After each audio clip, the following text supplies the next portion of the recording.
विशेष coverage जारी है। ताहपुर राणा की पेशी थोड़ी देर में कोर्ट से रिमांड पर फैसला आएगा और एक एक अपडेट आप तक पहुंचाने का भारत एक्सप्रेस प्रयास कर रहा है। ताहपुर राणा पर एक एक अपडेट हम आप तक सबसे पहले पहुंचाने का प्रयास कर रहे हैं। आतंकी ताहपुर राणा की कोर्ट में पेशी हुई और थोड़ी देर के बाद ये तस्वीर साफ हो जाएगी कि रिमांड कितने दिन की होगी। थोड़ी देर में कोर्ट से रिमांड पर फैसला आने वाला है। ये बड़ा अपडेट आप तक पहुंचा रहे हैं। जज को पूरे केस की जानकारी दी गई है। एक एक पॉइंट्स के साथ जज को इस पूरे केस की जानकारी दी गई है। ताहपुर राणा की कोर्ट में पेशी हुई, थोड़ी देर के बाद ये जानकारी सामने आ रही है कि थोड़ी देर बाद ही कोर्ट से रिमांड पर फैसला आएगा। ये सीधी तस्वीरें जो आप देख पा रहे हैं वो पटियाला हाउस कोर्ट से सीधी तस्वीरें हम आपको आपकी टीवी स्क्रीन पर दिखा रहे हैं। और इसके अलावा हमारे विशेष संवाददाता गोपाल कृष्ण लगातार हमारे साथ जुड़े हुए हैं, जो एक एक अपडेट एक एक फैक्ट के साथ हम तक जानकारी पहुंचा रहे हैं। और थोड़ी देर बाद पूरी तस्वीर करीब करीब साफ हो जाएगी। आपको बता दें कि यहां पर एनआईए इस पूरे मामले को अब देखेगी, लेकिन इन सब के बीच ताहपुर राणा की कोर्ट में पेशी हुई, जज को पूरे केस की जानकारी दी गई। थोड़ी देर बाद फैसला रिमांड पर हम और आपके सामने होगा। लेकिन जो तस्वीरें हैं वो आप तस्वीरें देखिए। पटियाला हाउस कोर्ट के बाहर सुरक्षा के मद्देनजर बड़ी संख्या में पुलिस बल की तैनाती की गई है।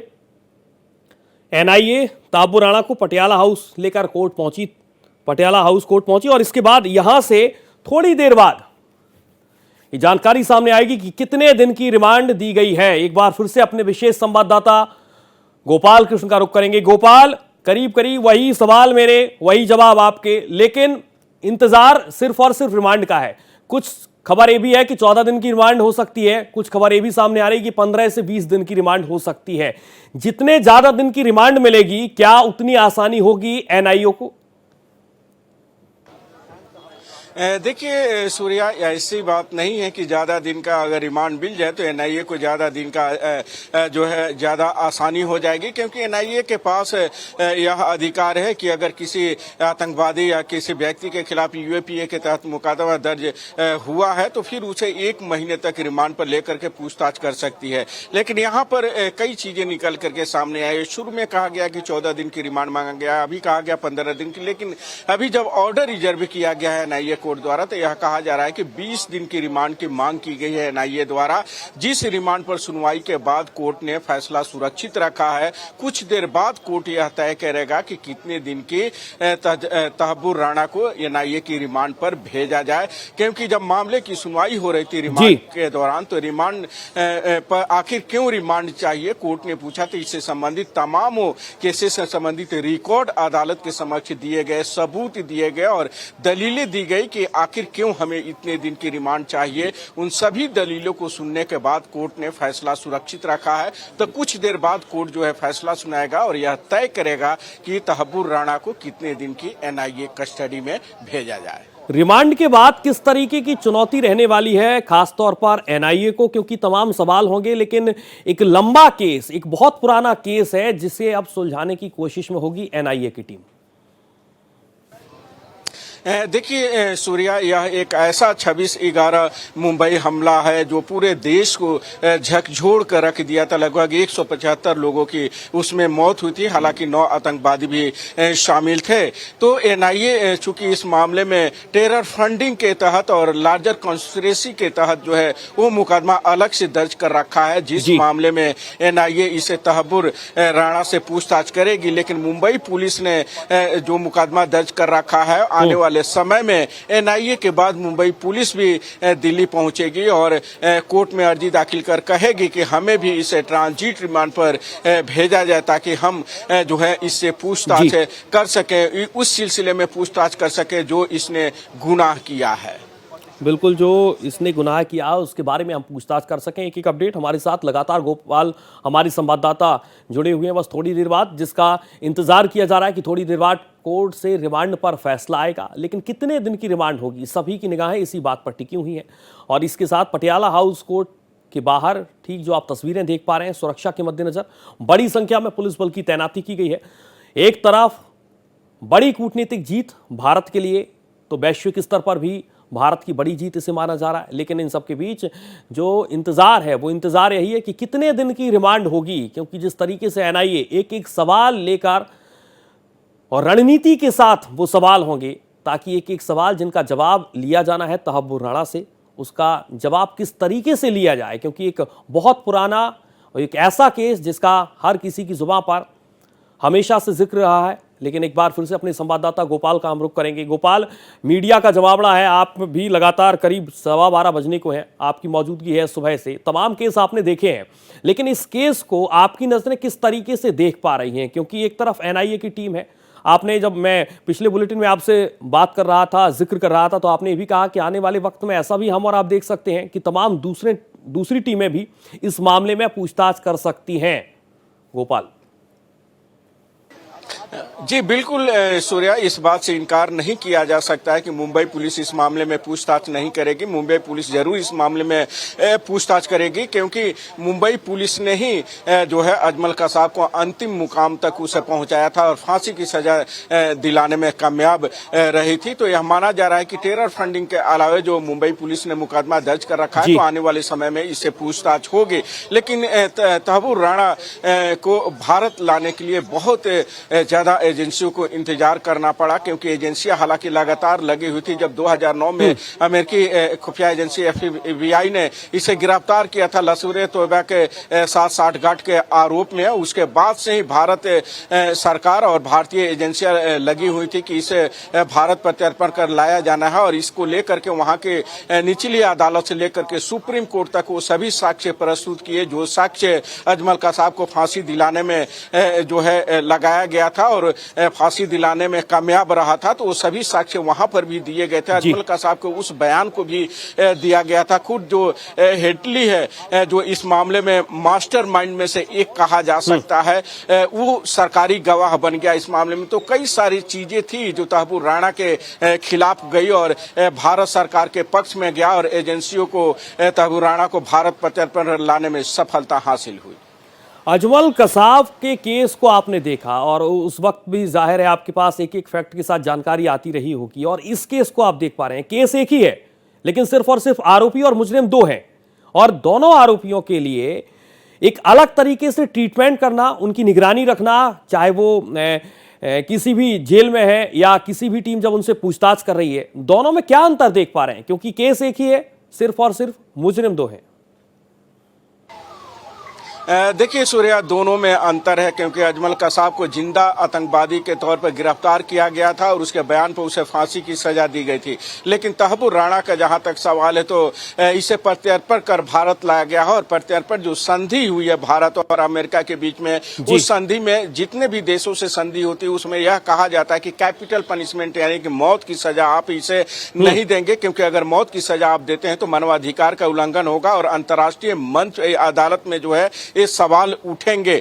तो यह एक जो है शर्तें होती है, लेकिन देखना होगा कि भारत और अमेरिका के बीच में जो संधि हुई है, उस संधि में क्या कुछ डील हुआ है और किस जो है डील के तहत इसे भारत लाया गया है। और जब भारतीय एजेंसियां जो है इसे पूछताछ करेगी और उन सभी सवालों का जवाब जाने की कोशिश करेगी, तो क्या जो ये मुख्य साजिशकर्ताओं में से एक है तहब्बुर राणा, क्या वह अपना मुंह खोलेगा? क्या वह सभी सवालों का जवाब एजेंसी को देगा? अगर एजेंसियों को जवाब सही तरीके से नहीं देता है या एजेंसी को जवाब नहीं मिलता है जो एजेंसी जानना चाहती है, तो फिर एजेंसी के लिए भी दिक्कत हो सकती है, क्योंकि कई बार ऐसे मामले आते हैं जो एजेंसियां जानना चाहती है, भले ईडी हो या सीबीआई हो, लेकिन सामने वाला जो कथित आरोपी होता है वो उस चीज को जो है सही तरीके से जवाब नहीं दे पाता है और उसका लाभ उसे अदालत में मिल जाता है। तो इस मामले में देखना होगा कि किस तरीके से एजेंसियां जो है, जो आरोप इसके ऊपर लगे हुए हैं, उन आरोपों से संबंधित जवाब जो है वो इसे निकलवा पाती है, और इस दौरान जवाब के दौरान और किन किन लोगों के नाम सामने आते हैं। बिल्कुल, आपकी मौजूदगी लगातार कोर्ट के बाहर है गोपाल, और दूसरा सवाल मेरा इसी पूरे मामले से जुड़ा हुआ ये है कि किस तरीके से एनआईए ने जब अपना पक्ष रखा कोर्ट में, तो एक सवाल किया गया और वो सवाल यही था कोर्ट की तरफ से कि आपको क्यों, आखिरकार किस वजह से रिमांड चाहिए। तो बाकायदा एनआईए ने दलील रखी कि एक मेल का हमें तफ्तीश लेनी है, और इस मेल की तफ्तीश ये करनी है कि कैसे इस मुंबई में हमले की साजिश को अंजाम दिया गया।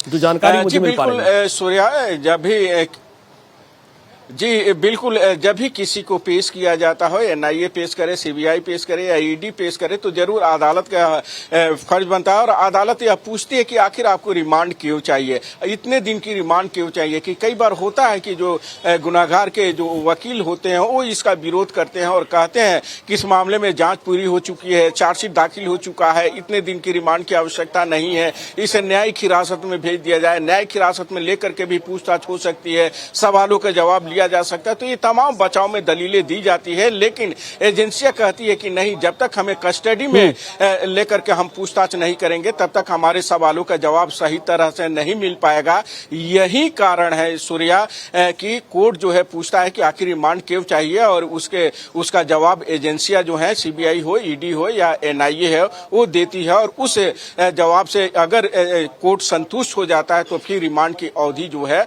वो तय करता है और उसे रिमांड पर भेजता है।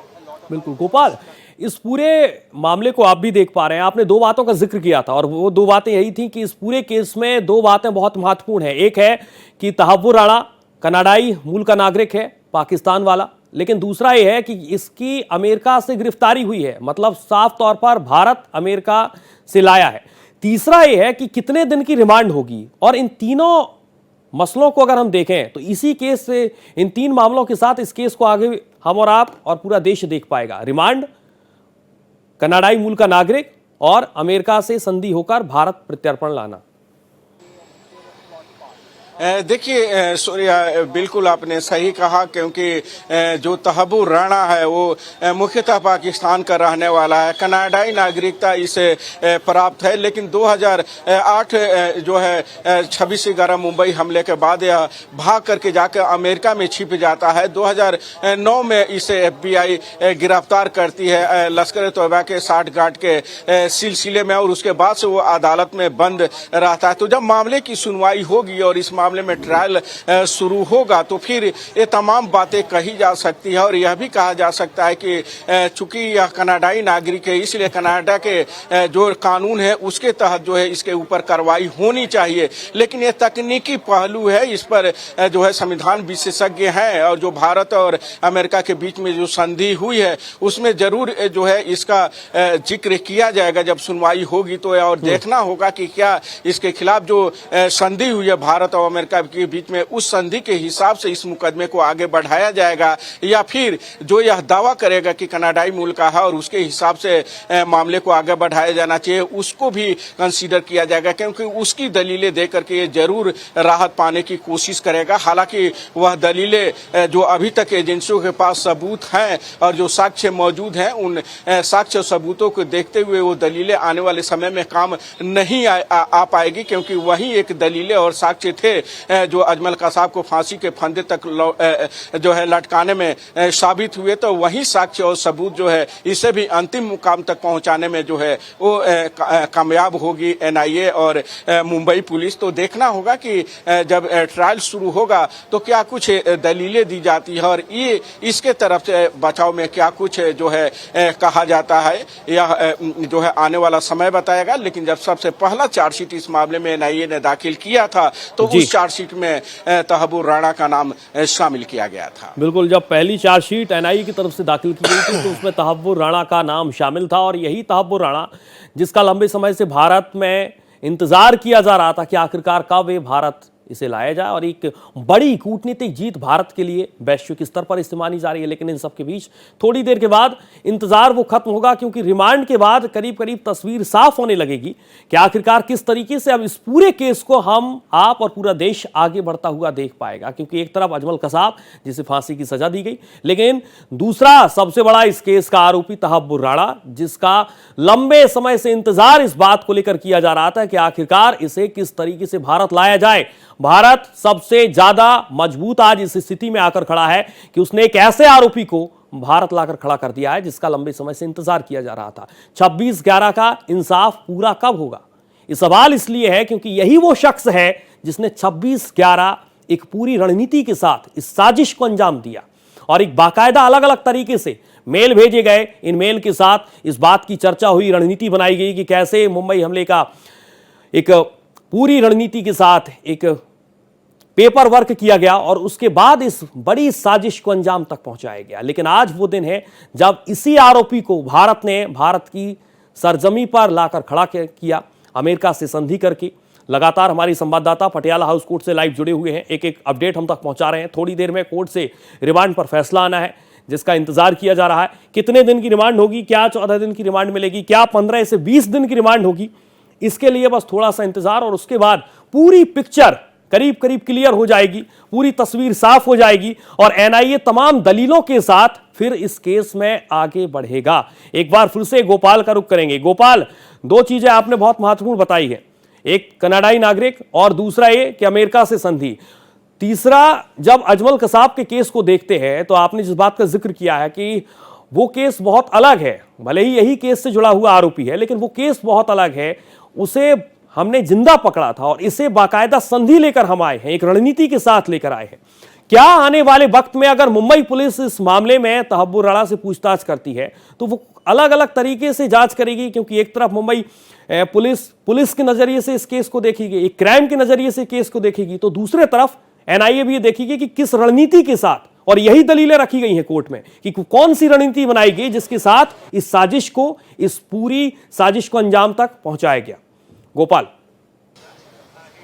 देखिए सूर्या, आपको याद होगा मुंबई सीरियल ब्लास्ट। वो सीरियल ब्लास्ट जब हुए थे तो उसे जो तमाम आरोपी जो देश छोड़ करके भाग गए थे तो उन्हें भी प्रत्यर्पण कर भारत लाया गया था और उनकी गुनाहों की जो है सजा दी गई थी। लेकिन इसी सिलसिले में जो है अबू सलेम को भारत लाया गया प्रत्यर्पण करके, लेकिन उसे फांसी की सजा नहीं दी गई, तमाम सबूत होने के बावजूद भी, क्योंकि पुर्तगाल और भारत के बीच में जो संधि हुई थी उसमें यह संधि में कहा गया है कि आप जो है कैपिटल पनिशमेंट नहीं देंगे, यानी कि मौत की सजा नहीं सुनाएंगे। तो यहाँ पर यह केस अजमल कसाब से इसीलिए अलग हो जाता है कि चूंकि इसे प्रत्यर्पण कर लाया गया भारत, तो भारत और अमेरिका के बीच में जो संधि है उस संधि के हिसाब से ही इस केस में आगे मुंबई पुलिस हो या फिर एनआईए हो आगे बढ़ेगी और उसी के तहत जो है इस मामले में इसके खिलाफ कार्रवाई होगी। जहां तक इसके बचाव का सवाल है तो ये तीन मुख्य रूप से इसके तरफ से दलीलें दी जा सकती है। पहला कि वो कनाडाई नागरिक है, कनाडाई कानून के हिसाब से उसके खिलाफ आगे की कार्रवाई होनी चाहिए। दूसरा यह कह सकता है कि उसे जो है भारत पर प्रत्यर्पण करके लाया गया है, तो जो अमेरिका और भारत के बीच में जो संधि है उसमें आप मौत की सजा नहीं दे सकते हैं, तो आप कैपिटल पनिशमेंट नहीं दे सकते हैं। तीसरी जो इसकी दलीलें यह हो सकती है कि इसकी उम्र का यह हवाला दे सकता है और यह कह सकता है कि बीमारियों से वो ग्रसित है, उम्र उसकी अधिक है, इसलिए जो है जो मैक्सिमम सजा के जो प्रावधान है उस सजा को न सुना जाए, यानी कि वह सजा इसे न दी जाए। बिल्कुल, और उसने इस बात का जिक्र भी किया है, मैं विकलांग हूं, मैं ठीक से चल नहीं पाता हूं, मेरी उम्र बहुत ज्यादा हो चुकी है। ये तमाम ऐसे तरीके के पॉइंट रखे हैं उसने एनआईए की टीम को भी, और जो तस्वीर हमने अपने दर्शकों तक पहुंचाई है, जो तस्वीर बाकायदा हम लगातार ट्वीट करके भी दिखा रहे हैं, उसमें भी उसकी हालत बहुत अलग है। अगर पहले की हम तहब्बुर राणा की फोटोज को देखें और आज की फोटो देखें तो एक लंबा समय गुजरा है, 2008 के केस के बाद आज 2025 को हम देख पा रहे हैं, तो एक अलग केस है। लेकिन क्या भारत को अगर इंसाफ चाहिए, भारतीय नागरिकों को इंसाफ चाहिए, क्योंकि इसी के मद्देनजर, इसी कूटनीतिक जीत के साथ हम और आप अभी आज बातचीत कर रहे हैं, क्योंकि 175 से 80 लोग जिन्हें इंसाफ चाहिए, तो उसके लिए एक एनआईए को भी एक अलग लिस्ट तैयार करनी होगी कि बाकायदा पता लगाया जाए, क्योंकि जानकारी ये भी सामने आ रही है कि बहुत लोग हैं, सिर्फ तहब्बुर राणा नहीं है बल्कि ऐसे कई लोग हैं जिनके नाम अभी तक सामने नहीं आ पाए हैं, वो हमें जानना है। तो क्या एनआईए अगर पहुंचेगी तो एक बड़ी चुनौती होगी गोपाल एनआईए के लिए भी? जी बिल्कुल सूर्या, बड़ी चुनौती जरूर होने वाली है, क्योंकि जो पाकिस्तान में बैठे हुए इसके आके थे, जिस आके के इशारे पर इस बड़े हमले का इसने अंजाम दिया था, और जो लोग इसमें शामिल थे उनका नामों का अगर खुलासा होता है तो उनके खिलाफ किस तरीके की कार्रवाई होगी और किस तरीके से आगे मामले को बढ़ाया जाएगा, यह सबसे बड़ी चुनौती एनआईए के लिए होने वाली है। क्योंकि यह सभी मानते हैं कि पाकिस्तान के कुछ सरकारी अधिकारी थे जो इस मामले में संलिप्त थे। साथ ही हाफिज सईद जैसे बड़े आतंकवादी जो है वो इस मामले में संलिप्त रहा है। और सभी ने देखा था कि जब 26/11 मुंबई हमला 2008 में हुआ था तो किस तरीके से पाकिस्तान में बैठे जो आका है वो डायरेक्शन दे रहे थे, और उस डायरेक्शन के हिसाब से ये सभी आतंकवादी जो हैं वो मुंबई में जो है अपनी गतिविधियों को अंजाम दे रहे थे। ये पूरी दुनिया ने देखा था। और जैसे ही भारत सरकार को इस बात की जानकारी मिली कि लाइव चैनल के चलते जो है आसान हो गया है और अब और कैजुअलिटी हो सकती है, तो फिर लाइव प्रसारण को बंद किया गया था। और उसके बाद से जो है आगे की कार्रवाई चली थी और लगभग 3 से 4 दिन तक यह जो है कार्रवाई हुई थी। और तब इसमें 9 आतंकवादी मारे गए थे और एक जिंदा अजमल कसाब को पकड़ा गया था। और उसने यह कबूल किया था कि हाँ उस पाकिस्तान से वो आया हुआ है, और उसने सारी जानकारी दी थी और बताया था कि उसने यह गुनाह किया है। और उसके बयान और तमाम सबूतों के आधार पर उसे फांसी की सजा दी गई थी। लेकिन जहां तक तहब्बुर राणा का सवाल है, जहां तक बाकी लोग हैं उनके खिलाफ अगर सबूत मिलता है तो उन्हें भी सजा सुनाई जा सकती है, भले ही फांसी की सजा न सुनाई जाए। लेकिन भारत सरकार का और एजेंसी का यही प्रयास होगा कि जो संविधान में और जो धाराओं में मैक्सिमम पनिशमेंट का जो प्रावधान रखा गया है उसे अधिक से अधिक सजा दिलाई जाए। बिल्कुल तमाम शर्तें हैं और इन शर्तों के साथ ही इस तहब्बुर राणा को भारत लाया गया है। तहब्बुर राणा की कस्टडी पर बहस पूरी हो गई है। एनआईए ने 20 दिन की हिरासत मांगी है। सूत्रों के हवाले से एक खबर आप तक पहुंचा रहे हैं। फिलहाल इस खबर पर पक्की मोहर नहीं लगी है। थोड़ी देर में रिमांड पर फैसला आएगा। हेडली ने तहब्बुर राणा को ईमेल भेजा था। ये तमाम एनआईए के महत्वपूर्ण पॉइंट्स हैं जो हम आप तक पहुंचा रहे हैं। तहब्बुर राणा की कस्टडी पर बहस पूरी हो गई है और 20 दिन की हिरासत मांगी है एनआईए ने। सूत्रों के हवाले से जानकारी मिल रही है। थोड़ी देर में रिमांड पर फैसला भी आएगा। ये सीधी तस्वीरें आप देखिए।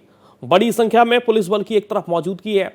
ठीक पटियाला हाउस कोर्ट के बाहर की ये तस्वीरें हैं। थोड़ी देर बाद पूरी तस्वीर, पूरी पिक्चर करीब करीब क्लियर हो जाएगी। तहब्बुर राणा की पेशी हुई। थोड़ी देर में रिमांड पर फैसला कोर्ट सुनाएगा। कोर्ट में एनआईए ने अपनी अलग दलीलें रखी हैं और रिमांड मांगी है। लेकिन कितने दिन की रिमांड होगी इस पर सभी की निगाहें टिकी हुई हैं। पूछताछ के लिए तहब्बुर की रिमांड जरूरी है। एनआईए ने कोर्ट में इस बात का जिक्र किया, साजिश का पर्दाफाश करने के लिए पूछताछ बहुत ज्यादा जरूरी है। हेडली ने तहब्बुर राणा को ईमेल भेजा था और इन्हीं तमाम ईमेल्स की जानकारी हमें जुटानी होगी और ये तभी संभव हो पाएगा जब रिमांड हमें मिलेगी। ये एनआईए ने कोर्ट में बहस के दौरान तमाम दलीलें अपनी रखी हैं और इन्हीं दलीलों के आधार पर एनआईए की तरफ से रिमांड भी मांगी गई है। थोड़ी देर में रिमांड पर फैसला आएगा। तहब्बुर राणा को अमेरिका से प्रत्यर्पण करके भारत लाया गया है। एक बड़ी जीत, बड़ी कूटनीतिक जीत मोदी सरकार की, तो दूसरे तरफ भारत के उन तमाम लोग, तमाम नागरिकों की जीत जिन्होंने बाकायदा इस पूरे हमले को बहुत करीब से देखा है, जिन्होंने जो चश्मदीद रहे हैं, जिन्होंने इस पूरे हमले को देखा है। और सिर्फ उन लोगों की नहीं बल्कि पूरे देश की जीत है, क्योंकि जिस तरीके से इस आरोपी तहब्बुर राणा से तमाम चीज़ें, तमाम सवाल पूछे जाएंगे, उनसे जानकारी स्पष्ट हो पाएगी कि आखिरकार वो कौन कौन से लोग शामिल थे जिन्होंने इस मुंबई हमले को साजिश के साथ अंजाम तक पहुंचाया। एक बड़ा हमला जिसका हर वक्त जिक्र होता है। 175 से 180 लोग मारे गए थे। आप अंदाज़ा लगाइए कि उन लोगों पर क्या गुजरी होगी। बेगुनाह थे जो उस वक्त होटल के आसपास और होटल में मौजूद थे। लेकिन इन सब के बीच आज बड़ी जीत है। तहब्बुर राणा की कस्टडी पर फिलहाल बहस पूरी हो चुकी है। एनआईए ने 20 दिन की हिरासत मांगी है। सूत्रों के हवाले से जो जानकारी सामने आ रही है, थोड़ी देर बाद पूरी पिक्चर क्लियर हो जाएगी रिमांड को लेकर कि कितने दिन की रिमांड दी गई है और एनआईए कितने दिन तक रिमांड में पूछताछ यहां पर करेगी आरोपी तहब्बुर राणा से। कस्टडी पर बहस पूरी हो गई है। तहब्बुर राणा की कस्टडी पर बहस पूरी हो चुकी है। बस थोड़ी ही देर के बाद ये फैसला आएगा रिमांड पर, जिसका हर कोई इंतजार कर रहा है। हमारे विशेष संवाददाता लगातार गोपाल कृष्ण की मौजूदगी पटियाला हाउस कोर्ट से बाहर है। जैसे ही जानकारी मिलेगी, एक एक अपडेट वो हम तक पहुंचाएंगे।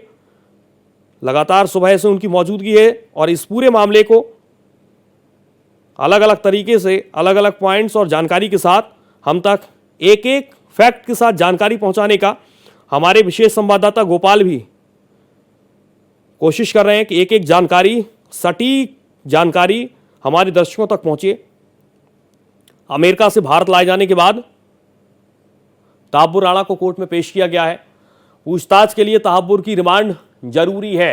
एनआईए ने ये महत्वपूर्ण दलीलें रखी हैं कोर्ट में और थोड़ी देर बाद पूरी तस्वीर, पूरी पिक्चर क्लियर होगी। एक बार फिर से अपने संवाददाता गोपाल का हम रुख करेंगे। गोपाल, सवाल तो बहुत है, लेकिन कितनी देर बाद, क्योंकि 12:30 बजने को है, और कितनी देर बाद ये तस्वीर जिस पर हम और आप बार बार जो सवाल कर रहे हैं वो सवाल हमारा खत्म हो और ये तस्वीर पूरी साफ हो कि कितने दिन की रिमांड मिल चुकी है एनआईए को, और इन्हीं एनआईए के जो सवाल हैं वो इस रिमांड के साथ भी शुरू होंगे।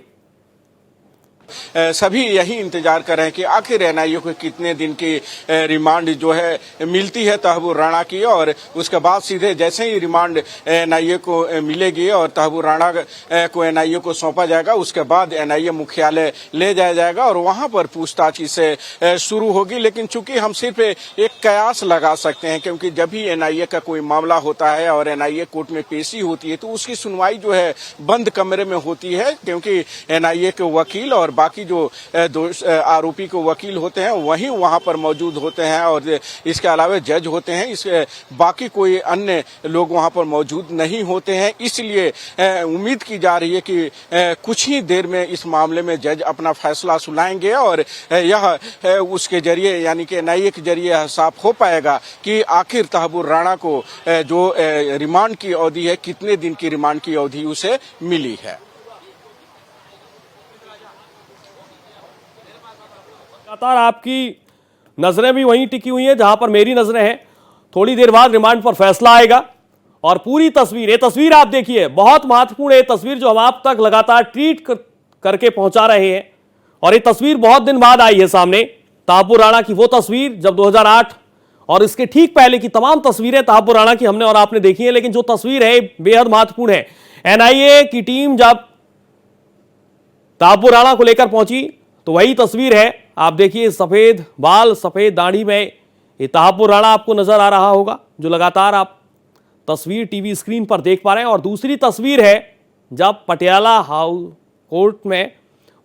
कोर्ट में पेशी के लिए इसे लाया गया और यहां पर बड़ी संख्या में पुलिस बल की मौजूदगी है। थोड़ी देर बाद पूरी तस्वीर साफ होगी और इंतजार खत्म होगा कि कोर्ट ने कितने दिन की रिमांड दी है। तो तहाब्बुर राणा, जिसका इंतजार कई सालों से किया जा रहा था, भारत लगातार इस कोशिश में था कि किसी भी तरीके से, किसी भी रणनीति से इसे भारत लाया जाए और इससे वो राज उगलवाए जाएं जो मुंबई हमले से जुड़े हुए हैं। वो तमाम सवाल इससे पूछे जाएं जो एक बाकायदा इसने एक पेपर पर वर्क करके एक ऐसे अपराध को अंजाम दिया जिसकी हमेशा किसी भी शख्स की जब भी बात आती है, चाहे वो मुंबई हमले का चश्मदीद हो, चाहे वो मुंबई हमले का कोई भी जिसने अपने परिजनों को खोया है, जिसने अपने व्यक्ति को खोया है, उसके लिए एक बड़ी जीत हो गई। क्योंकि तमाम ऐसे लोग हैं जो आज भी, जिनके नाम सामने नहीं आ पाए, जो बाकायदा मुंबई हमले की साजिश में शामिल रहे हैं, उनके नाम क्या तहाब्बुर राणा खोलेगा, ये बहुत बड़ा सवाल है। और इसी के लिए इंतजार किया जा रहा है रिमांड का। एनआईए की एक लंबी लिस्ट होगी और उस लिस्ट में तमाम सवाल होंगे, इसी केस से जुड़े हुए ऐसे सवाल जो तहाब्बुर राणा से पूछे जाएंगे, और इनके जवाब तहाब्बुर राणा किस तरीके से देता है, ये अपने आप में इंतजार करने वाली बात होगी। पूछताछ के लिए तहाब्बुर की रिमांड बहुत ज़्यादा ज़रूरी है। एनआईए ने कोर्ट में ये तमाम दलीलें रखी हैं साजिश का पर्दाफाश करने के लिए। तहाब्बुर राणा की रिमांड जरूरी है। तहाब्बुर राणा की कस्टडी पर बहस पूरी हो चुकी है, जो अपडेट हम तक मिल रहे हैं। 20 दिन की हिरासत एनआईए ने मांगी है। सूत्रों के हवाले से जानकारी सामने आ रही है, साजिश का पर्दाफाश करने के लिए हमें पूछताछ करनी होगी और इसीलिए रिमांड चाहिए। 20 दिन की रिमांड यहां पर मांगी गई है एनआईए की तरफ से, लेकिन कितने दिन की रिमांड कोर्ट देता है, इसके लिए इंतजार करना होगा। हमारे संवाददाता गोपाल कृष्ण लगातार जुड़े हुए हैं, जो एक एक अपडेट लगातार कोर्ट से हम तक पहुंचा रहे हैं। बहस पूरी हो गई है और एक बार फिर से गोपाल का ही हम रुख करेंगे। गोपाल, कितनी देर के बाद तस्वीर साफ होगी? एक लंबी बहस, क्योंकि एक हाई प्रोफाइल केस जब भी ये होते हैं बहस लंबी होती है, लेकिन बहस के बाद फैसला कब तक आएगा, यही सवाल एक बार फिर से मैं लूंगा। कुछ अपडेट आपके पास हो तो वो भी हम तक पहुंचाएं।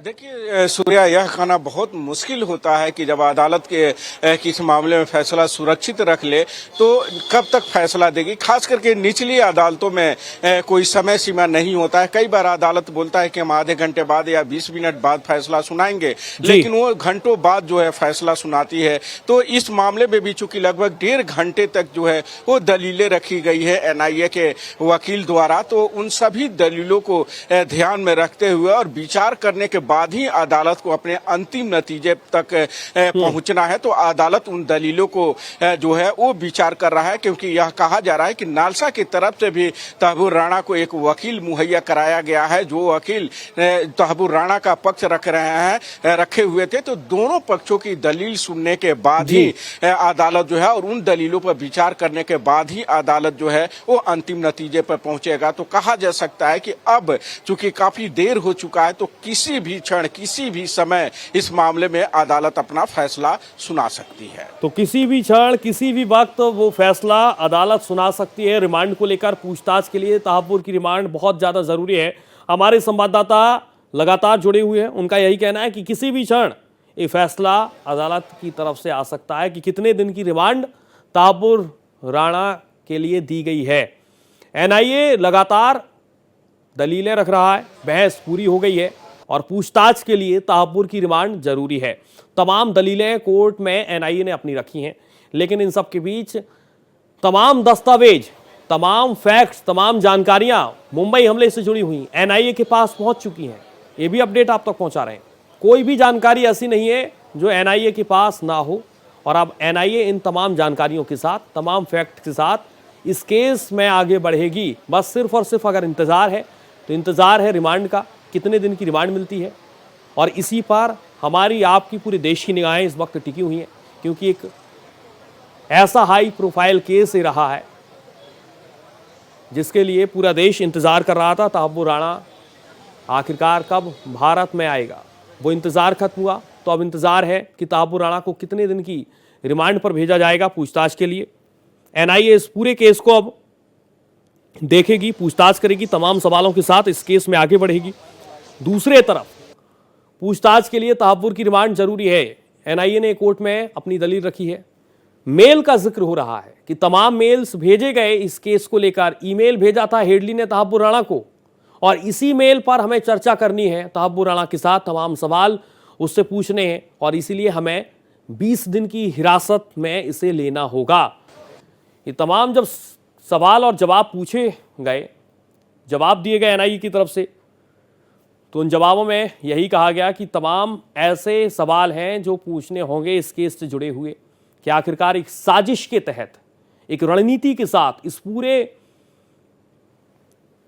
केस को किस तरीके से अंजाम तक पहुंचाया गया। तहब्बुर राणा इस पूरे केस का मास्टरमाइंड, किस तरीके से रणनीति बनाई गई इस हमले की, किस तरीके से हमला किया गया, कौन कौन से लोग इसमें शामिल हैं जिनका आज तक नाम, जिनका आज तक खुलासा नहीं हो पाया है। ये तमाम ऐसे सवाल हैं जो तहब्बुर राणा से पूछे जाएंगे। रिमांड पर लेने के बाद एक लंबी लिस्ट होगी सवालों की, लंबी फेहरिस्त होगी सवालों की, और इन्हीं सवालों के साथ इस केस को एनआईए आगे बढ़ाएगी। आने वाले वक्त में जो हमारे संवाददाता लगातार जिस बात का जिक्र कर रहे हैं कि मुंबई पुलिस भी, क्योंकि ये मुंबई का केस है और मुंबई पुलिस भी इस पूरे मामले में पूछताछ कर सकती है तहब्बुर राणा से, लेकिन किसी भी वक्त, किसी भी क्षण रिमांड पर फैसला आएगा और उसके बाद तस्वीर, पूरी पिक्चर क्लियर हो जाएगी। रिमांड के बाद एनआईए तहब्बुर राणा से पूछताछ करेगी, और इस बात का जिक्र कोर्ट में भी एनआईए की तरफ से किया गया है। लेकिन अब आगे देखना होगा कि कितने दिन की रिमांड पर तहब्बुर राणा को भेजा जाएगा। एक बार फिर से अपने संवाददाता गोपाल के पास हम चलेंगे, गोपाल का रुख करेंगे। गोपाल, अजमल कसाब को फांसी दी गई, ये तो तय है कि इस केस में अगर तहब्बुर राणा के खिलाफ आगे फैसला बड़ा सुनाया जा सकता है। जैसे कि तमाम अदालतों के बाद अगर सुप्रीम अदालत में ये फैसला माफ कीजिएगा, ये मामला पहुंचता है, अगर कोई बड़ा फैसला आता है तो क्या वो संधि, जिस संधि के तहत इसे भारत लाया गया, उसमें तमाम कानूनी अड़चनें हैं, उन कानूनी अड़चनों को भारत किस तरीके से दरकिनार कर पाएगा, और अगर दरकिनार नहीं कर पाया तो क्या उस संधि को देखते हुए भी कोई बड़ी सजा अगर सुना भी दी जाती है तो उस पर अमल तो नहीं किया जा सकता है, क्योंकि बाकायदा इस संधि में जिक्र है जो भारत और अमेरिका के बीच संधि का करार हुआ है। इसको लेकर थोड़ा समझाइए हमारे दर्शकों तक जब तक फैसला नहीं आता है, गोपाल। जी बिल्कुल सूर्या, देखिए जो भारत और अमेरिका के बीच में प्रत्यर्पण संधि है, हालांकि वह संधि जो है पब्लिक डोमेन में नहीं आई है, लेकिन यह माना जाता है कि जब भी किसी देश से एक दूसरे देश की संधि होती है तो उसमें पहली शर्तें यही होती है कि हम जिस आतंकवादी या जिस व्यक्ति को आपको हवाले कर रहे हैं उसे आप फांसी की सजा नहीं देंगे, क्योंकि यह मानवाधिकार का सवाल यहाँ पर खड़ा होने लगता है और फिर से यह मामला अंतर्राष्ट्रीय अदालत का बन जाता है। इसलिए सबसे पहली जो शर्तें होती है यही होती है, लेकिन इसके अलावा भी जो भी शर्तें हैं वो अलग अलग देशों के हिसाब से होता है। वो शर्तें जो है उतनी महत्व नहीं रखती है जितनी कि यह शर्तें रखती है, क्योंकि 175 लोगों के गुनाहगार को अगर उसके किए की सजा नहीं मिले, जो लोग हैं जिनकी जानें चली गई थी वो एक ही मांग कर रहे हैं आज के समय में कि इस गुनाहगार को उसी तरीके से सजा मिलनी चाहिए जिस तरीके से अजमल कसाब को फांसी की सजा दी गई थी। अगर उस फांसी की सजा से बच जाता है तो एक तरीके से उन बेगुनाहों के लिए ना इंसाफी के तौर पर देखा जाएगा, ना इंसाफी होगी। जो है चाहते थे कि इसे कैपिटल पनिशमेंट मिले, लेकिन देखना होगा कि भारत सरकार इस नीति से कैसे आगे निकलती है, और जो हमारी जांच एजेंसियां हैं जब मामले की सुनवाई होगी इस कैपिटल पनिशमेंट के लिए अदालत के समक्ष क्या क्या सबूतें पेश करती हैं और अदालत उन सबूतों को देखते हुए क्या सजा सुनाता है। बिल्कुल, ये केस बहुत पुराना हो गया है, भले ही हाई प्रोफाइल हो, लेकिन ये केस बहुत पुराना हो गया है। करीब 17 साल इस केस को हो चुके हैं। एनआईए जब अपनी दलीलें रखेगा तो वो कौन से महत्वपूर्ण पॉइंट होंगे, क्योंकि आप भी तमाम क्राइम के केस को आपने कवर किया है, तमाम क्राइम के केस में आपने रिपोर्टिंग की है, वो कौन से महत्वपूर्ण पॉइंट होंगे जो बाकायदा अदालत में रखे जाएंगे और अदालत इस बात पर जोर देगा कि नहीं ये बहुत महत्वपूर्ण पॉइंट्स हैं जो इस केस के साथ जुड़े हुए हैं, गोपाल?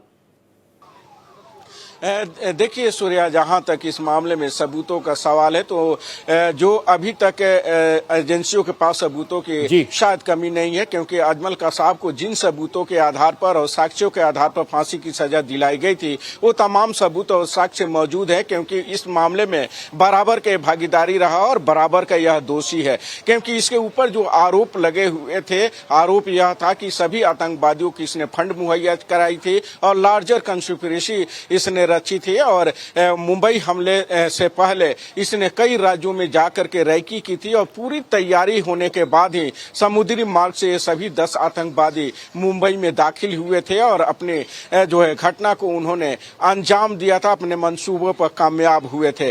तो सबसे पहले जो एजेंसी के पास जो चुनौतियां है वो चुनौती यही है कि कैसे इसे अधिक से अधिक सजा दी जाए। जहां तक ट्रायल का सवाल है तो सबसे पहले जब इस मामले में चार्जशीट दाखिल होगा तो देखना होगा कि किन किन धाराओं के तहत चार्जशीट दाखिल होता है, उन धाराओं के तहत चार्ज फ्रेम होगा और फिर उन्हीं धाराओं को साबित करने के लिए जांच एजेंसी अदालत के समक्ष सबूत पेश करेगी। अगर अदालत को लगता है कि जो आरोप लगे हुए हैं उन आरोपों से संबंधित साक्ष्य एजेंसी के पास पर्याप्त मौजूद नहीं है तो उसका फायदा जो है कथित आरोपी आतंकवादी को मिलता है, और जिन धाराओं के तहत पुख्ता साक्ष्य होते हैं और एजेंसी साबित कर देती है उन धाराओं के तहत अदालत जो है वो फैसला सुनाती है। इस केस में भी यही होने वाला है, लेकिन जब निचली अदालत फैसला सुनाती है उसके बाद हाई कोर्ट होते हुए यह मामला सुप्रीम कोर्ट जाता है। सुप्रीम कोर्ट के बाद यह मामला अगर फांसी की सजा हो तो फिर राष्ट्रपति तक जाता है, दया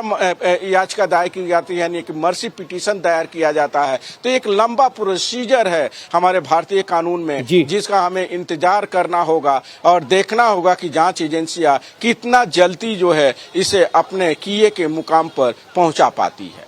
बिल्कुल इंतजार करना होगा, लेकिन जो वक्त हमने कसाब वाले मामले में देखा और इसी केस से जुड़ा हुआ वो आरोपी था।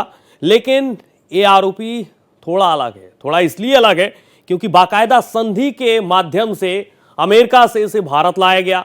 कनाडाई मूल का नागरिक है, लेकिन इन सब के बीच आरोपी है, और ऐसा आरोपी जो तमाम बेगुनाहों के लिए एक आज वो बड़ी जीत है, देश के लिए बड़ी जीत है, मोदी सरकार के लिए बड़ी जीत है, और उन नागरिकों के लिए बहुत बड़ी जीत है जिन्होंने मुंबई हमले में अपनों को खोया है।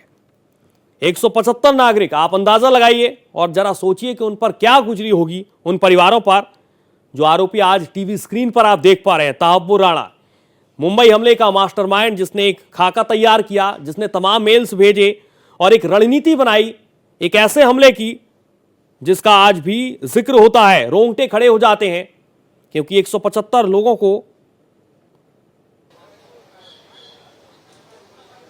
उनकी मौत हुई थी। 175 लोग, 175 से 180 का यह आंकड़ा बताया जाता है। लेकिन आज एक भारत के लिए वैश्विक स्तर पर बहुत बड़ी जीत है, मोदी सरकार की दूसरी तरफ बहुत बड़ी जीत है। थोड़ी देर में कोर्ट रिमांड पर फैसला सुनाएगा, और ये जो काफिले की आप तस्वीरें देख पा रहे हैं, सुरक्षा के मद्देनजर पटियाला हाउस कोर्ट के बाहर पुलिस बल की मौजूदगी है। एक बार फिर से अपने संवाददाता, विशेष संवाददाता गोपाल कृष्ण का रुख करेंगे। गोपाल, कितना इंतजार, और किसी भी क्षण फैसला आ सकता है, लेकिन जो काफिला हम देख पा रहे हैं टीवी स्क्रीन पर, जो आप तस्वीरें भेज पा रहे हैं, उसे बताइए, और उसके बारे में ये भी बताइए कि क्या वहां पर माहौल किस तरीके का है, क्योंकि हाई प्रोफाइल केस अगर हम देखते हैं तो बड़ी संख्या में पुलिस बल की मौजूदगी है जो हम तस्वीरों में देख पा रहे हैं। गोपाल, देखिए सूर्या, जब से एनआईए जो है अमेरिका से लेकर के तहब्बुर राणा को चली, तब से लेकर के भारत की सुरक्षा एजेंसियां जो है वो सतर्क हो गई थी, और खास करके दिल्ली की जो सुरक्षा एजेंसियां है वो सतर्क हो गई थी, और जगह जगह जो है भारी सुरक्षा को चाक चौबंद किया गया। खास करके पटियाला हाउस कोर्ट की अगर हम बात कर लें तो यह कहा गया था कि एयरपोर्ट से सीधे यहाँ लाया जाएगा। कई बार यह भी बातें निकल करके आई कि एनआईए पहले ले जाया जाएगा, एनआईए मुख्यालय, वहां पर मेडिकल चेकअप होगा, मेडिकल चेकअप के बाद जो है वीडियो कॉन्फ्रेंसिंग के जरिए पेशी होगी। तो सिर्फ एक कयास लगाया जाता रहा, लेकिन अंततः जो है तहब्बुर राणा को पटियाला हाउस कोर्ट लाया गया, और उसे बख्तरबंद गाड़ियों के काफिले के साथ यहां लाया गया, और सीधे उसको एनआईए कोर्ट में ले जाकर के पेश किया गया। पेशी के बाद उसे एनआईए की तरफ से रिमांड की अर्जी दायर की गई, और कहा गया कि हमें इसे इतने दिन की रिमांड चाहिए। जज ने पूछा कि आखिर इतने दिन की रिमांड क्यों चाहिए, तब जाकर के डेविड हेडली और तहब्बुर राणा के बीच में जो बातचीत हुई थी, जो मेल के जरिए कन्वर्सेशन हुआ था, उससे संबंधित तमाम वो दलीलें दी गई, साक्ष्य दिया गया, और कहा गया कि इसे हमें साबित करना है, और जो लोग हैं और जो ये चीजें निकल करके सामने आई है उससे संबंधित हमें पूछताछ करनी है, लेकिन पूछताछ कस्टडी में लेकर के करनी है, लिहाजा हमें रिमांड पर दे दिया जाए। तो ये तमाम दलीलें एनआईए की तरफ से दी गई थी, जिन दलीलों के बाद कोर्ट ने फैसला सुरक्षित रखा है। अब माना जा रहा है कि किसी भी क्षण, क्योंकि ऑर्डर रिजर्व किए हुए काफी समय हो चुका है, तो यह उम्मीद की जा रही है कि किसी भी क्षण पटियाला हाउस कोर्ट जो है वो रिमांड की अवधि पर अपना फैसला सुना देगा। बिल्कुल, ऑर्डर रिजर्व हो गया है, फैसला सुरक्षित रख लिया गया है। जो हम तक जानकारी सामने आ रही है हमारे संवाददाता के माध्यम से, गोपाल कृष्ण लगातार सुबह से मुस्तैद हैं ग्राउंड पर, और इस केस को बहुत करीब से उन्होंने देखा है।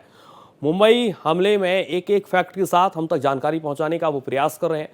एक तरफ पाकिस्तान, दूसरे तरफ भारत, और तीसरा जिक्र यहाँ पर अमेरिका का इसलिए करना होगा क्योंकि एक संधि के साथ भारत लाया गया है तहब्बुर राणा, और बाकायदा कनाडाई नागरिक को किस रणनीति के साथ भारत लाया गया, ये बहुत बड़ी जीत है। मतलब जिस अंदाज में तमाम लोगों का शुक्रिया करें, क्योंकि तमाम टेक्निकल पॉइंट्स के साथ इस केस को बहुत आगे बढ़ाया गया, और इस केस को आगे बढ़ाने के साथ बार बार गुजारिश की गई अमेरिका से भी कि किसी भी तरीके से तहब्बुर राणा को भारत भेज दीजिए, हमें इससे पूछताछ करनी है, हमें इससे तमाम राज वो गुलवाने हैं जो इस केस से जुड़े हुए हैं, वो तमाम बेगुनाह हैं जिन्होंने अपनों को खोया, जिन्होंने बाकायदा लगातार तमाम याचिकाएं दायर की और इस बात की जानकारी मांगी कि आखिरकार किस तरीके से इस साजिश को अंजाम दिया गया। वो आरोपी आज भारत की सरजमी पर है, तहब्बुर राणा। ये जो अलग अलग तस्वीरें आप देख पा रहे हैं, वो तस्वीरें पटियाला हाउस कोर्ट की एक तस्वीर है, दूसरी तस्वीर 26/11 का इंसाफ अगर हम लिख रहे हैं तो वो तस्वीर तहब्बुर राणा की है। लंबे समय बाद इसकी तस्वीर सामने आई है और एक सफ़ेद बाल सफ़ेद दाढ़ी वाले जो शख्स को आप देख पा रहे हैं वो वही शख्स है तहब्बुर राणा, जिसका सालों से भारत इंतज़ार करता रहा। लेकिन आज वो इंतज़ार खत्म हुआ और अब इंतज़ार उस बात का है कि आखिरकार रिमांड पर किसी भी वक्त वो फैसला अगर आ सकता है तो कितने दिन की रिमांड होगी, क्योंकि इसके बाद एनआईए रिमांड के साथ इस केस में आगे बढ़ेगा और एक एक पॉइंट्स के साथ तमाम वो सवाल होंगे, एक लंबी लिस्ट होगी एनआईए के पास और उन सवालों का जवाब तहब्बुर राणा से लिया जाएगा। गोपाल, एक बार फिर से एक सवाल के साथ, पाकिस्तान का जिक्र यहां पर हो रहा है कि पाकिस्तान इस पूरे मामले से खुद को अलग रख रहा है, इसके मतलब और मायने क्या निकाले जाएं? क्योंकि आप देखिए कि कोई भी आतंकी हमला हो पाकिस्तान को हम दूर नहीं कर सकते, सीधे तौर पर आरोप आता है पाकिस्तान पर और साक्ष्य इस बात की गवाह भी है कि किसी भी तरीके से पाकिस्तान इन मामलों से अलग नहीं हो सकता। लेकिन अब बहुत अलग है, पाकिस्तान दूर दूर तक इस मामले पर अपना ना तो पक्ष रख रहा है ना बात करता है। देखिए सूर्या, बिल्कुल आपने सही कहा, लेकिन ऐसा नहीं है कि पहली बार इस तरीके से पाकिस्तान जो है अपने बयान से मुकरा हो, क्योंकि उसे पता है कि तहब्बुर राणा से जब एजेंसियां पूछताछ करेगी तो उसके कई ऐसे अधिकारी हैं और कई ऐसे लोग हैं जो बेनकाब हो जाएंगे। जैसे जैसे सवालों का जवाब मिलेगा एनआईए को, वैसे वैसे वहाँ यानी कि पाकिस्तान के जो लोग हैं वो बेनकाब हो जाएंगे। यही कारण है कि पाकिस्तान पहले से ही राग अल्पना शुरू कर दिया कि वो कनाडाई नागरिक है, उसने 2 दशक तक पाकिस्तान का जो पासपोर्ट है उसे रिन्यूअल नहीं कराया है, इसलिए वो पाकिस्तानी नागरिक नहीं है। उससे पाला झाड़ना शुरू कर दिया था पाकिस्तान ने, क्योंकि उसे पता है कि जो उसने आतंकवादियों के जरिए जो गुनाह किया है उसके किए की सजा इसको मिलेगी ही, साथ ही उसके लोग भी बेनकाब होंगे जिन्होंने इस पूरी साजिश में जो है हिस्सा लिया था और साजिश में हिस्सा लेने के बाद इस घटना का अंजाम दिया था। बिल्कुल, इस साजिश का अंजाम दिया। लेकिन ये तस्वीर आप देखिए, टीवी स्क्रीन पर जो आप तस्वीर देख पा रहे हैं, ट्वीट करके हम आपको ये तस्वीर दिखा रहे हैं। तहब्बुर राणा की ये वो तस्वीर है जब इसे भारत लाया गया और एनआईए की टीम इसे लेने पहुंची थी। दोनों तरफ और बीच में आरोपी तहब्बुर राणा, वो शख्स जिसका भारत लंबे समय से इंतजार करता था, वो शख्स आज भारत एक रणनीति के साथ, एक संधि के साथ भारत लाया गया। और अब क्या ये तमाम राज उगलेगा तहब्बुर राणा, ये बहुत बड़ा सवाल है, क्योंकि 2008 का ये मामला, मुंबई हमले का मास्टरमाइंड जिसने बाकायदा एक खाका तैयार किया और एक साजिश के साथ इस हमले को अंजाम दिया, जिसमें तमाम ऐसे नाम हैं जो अब तक सामने नहीं आ पाए हैं। क्या वो नाम हमारे, आपके और देश के सामने होंगे? ये बहुत ऐसे सवाल हैं जिन पर आज तक इस पर चर्चा नहीं हुई और इन्हीं सवालों के साथ अब इस केस में एनआईए आगे बढ़ेगी। फिलहाल इंतजार किया जा रहा है कि कब तक कोर्ट फैसला सुनाएगा रिमांड पर। बताया जा रहा है कि 14 दिन की रिमांड हो सकती है। तहब्बुर राणा को 14 दिन की रिमांड पर भेजा जा सकता है, लेकिन कितने दिन की रिमांड होगी इसके लिए बस थोड़ा सा इंतजार। फैसला सुरक्षित रख लिया गया है और ये तस्वीर जो आप टीवी स्क्रीन पर देख पा रहे हैं, ये तस्वीर बेहद खास है। एक भारत के लिए एक बड़ी जीत की ये तस्वीर है, क्योंकि ये आरोपी जिसके लिए भारत लंबे समय से इंतजार करता रहा, वो इंतजार अब खत्म हुआ है। जो तस्वीरें मेरे आप देख पा रहे हैं मेरे साथ, तहब्बुर अंदर है, दूसरी तस्वीर है तहब्बुर बेसहारा है। पटियाला हाउस कोर्ट से लगातार हम जो तस्वीरें आप तक पहुंचा रहे हैं वो तस्वीर हैं। सुरक्षा के मद्देनजर बड़ी संख्या में पुलिस बल की तैनाती की गई है। थोड़ी से इंतजार के बाद पूरी पिक्चर क्लियर हो जाएगी और उसके बाद ये जानकारी भी हमारे और आपके सामने होगी कि आखिरकार कितने दिन की रिमांड पर तहब्बुर राणा को भेजा गया है। क्योंकि रिमांड के बाद एनआईए इस केस में बहुत आगे बढ़ेगी, लेकिन इस केस में वो तमाम सवाल होंगे एनआईए का जिनका लंबे समय से इंतजार किया जा रहा था। तमाम ऐसे नाम हैं इस केस से जुड़े हुए जो आज तक सामने नहीं आ पाए हैं। पाकिस्तान के तमाम ऐसे अधिकारी जिन्होंने बाकायदा इस पूरे हमले में सहयोग किया है, क्या उन नामों का यहां पर तहब्बुर राणा राज खुलेगा, उनका जवाब देगा? इसके लिए थोड़ा सा इंतजार, क्योंकि रिमांड के बाद पूरी पिक्चर, पूरी तस्वीर इस केस से जुड़ी हुई क्लियर हो जाएगी। कितने दिन की रिमांड मिल पाती है, और अगर 15 दिन की रिमांड या 20 दिन की रिमांड मिलती है तो इन 15 से 20 दिनों में वो कौन से सवाल होंगे जो एनआईए तहब्बुर राणा से पूछेगा? क्योंकि इन सवालों के लिए ही, इन तफ्तीश के लिए ही एनआईए ने कोर्ट से रिमांड मांगी है और 20 दिन की रिमांड मांगी गई है। लेकिन 20 दिन की क्या कोर्ट रिमांड देता है, ये अपने आप में ऐसा सवाल है जिसके लिए हमें और आपको थोड़ा सा इंतजार करना है और उसके बाद पूरी पिक्चर क्लियर होगी। ये जो तस्वीरें आप देख पा रहे हैं, एक तस्वीर है तहव्वुर राणा की, जो आज जिस तरीके से भारत की जीत है वो एक शानदार जीत की वो तस्वीर है जिसके लिए इंतजार हो रहा था। लंबे समय बाद तहव्वुर राणा की एक ऐसी तस्वीर सामने आई, बेगुनाहों के लिए शायद इससे ज्यादा कोई राहत की सांस नहीं होगी, क्योंकि एक ऐसी तस्वीर, वो मुंबई हमले का आरोपी जिसके लिए लंबे समय से भारत इंतजार कर रहा था, देश के करोड़ों नागरिक इंतजार कर रहे थे, वो इंतजार आज खत्म होता है। एक बार फिर से अपने संवाददाता गोपाल का हम रुख करेंगे, उनसे जानने और समझने की कोशिश करेंगे कि इस पूरे केस को अब किस तरीके से एनआईए अपने तरीके से आगे बढ़ाएगी, क्योंकि तमाम सवाल जवाब के बाद इस केस को तमाम अदालतों से गुजरना होगा। और अगर अदालतें तहव्वुर राणा के खिलाफ फैसला सुनाती है तो वो क्या फैसला, संधि किसी ना किसी तरीके से उस फैसले को बदल देगी, क्योंकि ये माना जा रहा है कि इस आरोपी को, इस तहव्वुर राणा को फांसी नहीं दी जा सकती है। बड़ा फैसला अगर कोर्ट भी सुना देती है तो भी उस पर मोहर लगना शायद बेमानी होगी। और ऐसा इसलिए क्योंकि अमेरिका ने संधि के साथ भारत को प्रत्यर्पण करके तहव्वुर राणा को भेजा है। क्या इस संधि की कोई काट होगी, इस पर हम चर्चा लगातार अपने संवाददाता से कर रहे हैं। एक बार फिर से गोपाल का हम रुख करेंगे। गोपाल, कितना इंतजार, क्योंकि करीब 1 बजने को है, हम और आप बातचीत करते हुए करीब 2 से 3 घंटे हो गए हैं, फैसला सुरक्षित है, 20 दिन की रिमांड एनआईए की तरफ से मांगी गई है, कितने दिन की शायद रिमांड मिल सकती है, और अगर 20 दिन की रिमांड मिलेगी तो क्या 20 दिन की रिमांड में वो तमाम सवाल पूरे हो जाएंगे एनआईए की तरफ से?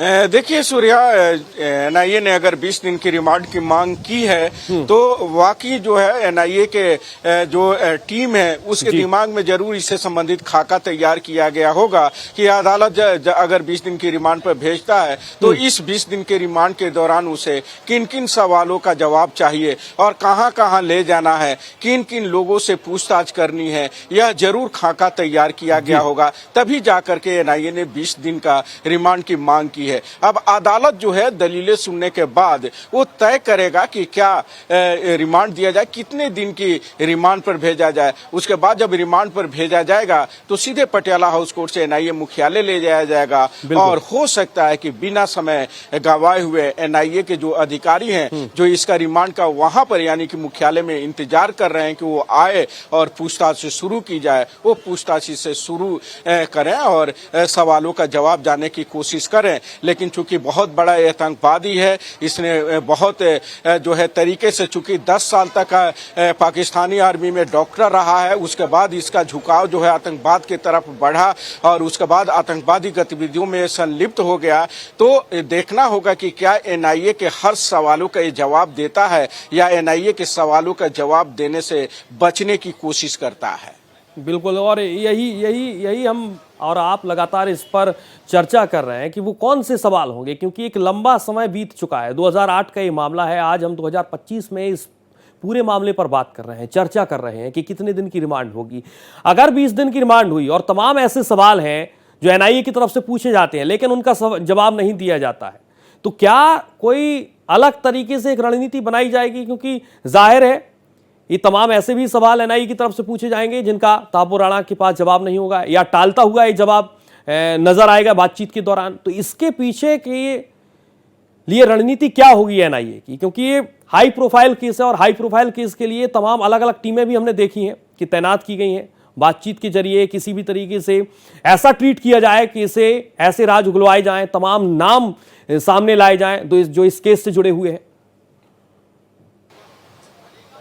देखिए सूर्या, जरूर एक टीम नहीं है बल्कि कई टीमें इस मामले में लगी हुई है और अलग अलग रणनीति टीमों की होगी कि अगर इस सवाल का जवाब एनआईए को नहीं मिलता है या उस सवाल का जवाब देने में आनाकानी करता है तो अगला सवाल कौन सा ऐसा होगा जिसके जरिए इस सवाल का जवाब उसे मिल जाएगा। तो इस तरीके की रणनीति एनआईए ने जरूर अपनाया होगा और एनआईए को पहले से ही आभास इस बात का होगा यानी कि इल्म होगा कि हो सकता सकता है कि बहुत सारे सवालों का जवाब ये नहीं दे पाए, ये बचने की कोशिश करें, क्योंकि इसको पता है कि इसने गुनाह किया है और इसके गुनाहों के किए की सजा जो है वो मिलने वाली है। लेकिन बाकी अन्य लोग हैं जिनके इशारे पे यह काम कर रहा था, उनको बचाने के लिए और उनका नामों का खुलासा ना हो जाए। ठीक है, आपको रोकना चाहेंगे यहाँ पर बड़ा अपडेट आप तक पहुंचा रहे हैं इस पूरे मामले से जुड़ा हुआ। अमेरिकी विदेश विभाग की प्रवक्ता टैमी ब्रूस का बयान सामने आया। अमेरिका ने तहापुर राणा को भारत को प्रत्यर्पित किया है। आतंकवाद के मुद्दे पर भारत अमेरिका एक साथ है, मतलब पूरी तस्वीर साफ है, पूरी पिक्चर क्लियर यहां पर अमेरिका की तरफ से भी कर दी गई। अमेरिकी विदेश विभाग की प्रवक्ता टैमी ब्रूस का यह बयान सामने आया, जिन्होंने इस बात का जिक्र किया है कि आतंकवाद के मुद्दे पर भारत और अमेरिका एक साथ हैं। तहापुर राणा के प्रत्यर्पण पर अमेरिका का यह महत्वपूर्ण बयान आपको बता रहे हैं।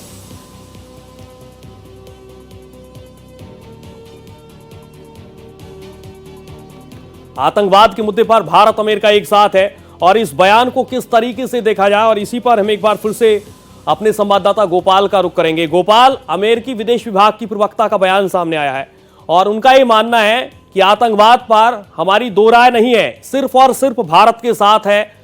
आतंकवाद के मुद्दे पर भारत अमेरिका एक साथ है। इसके मतलब और मायने क्या निकाले जाएं, और ऐसे समय में बयान आना जब कोर्ट में पेशी हुई और बाकायदा इंतजार है रिमांड का।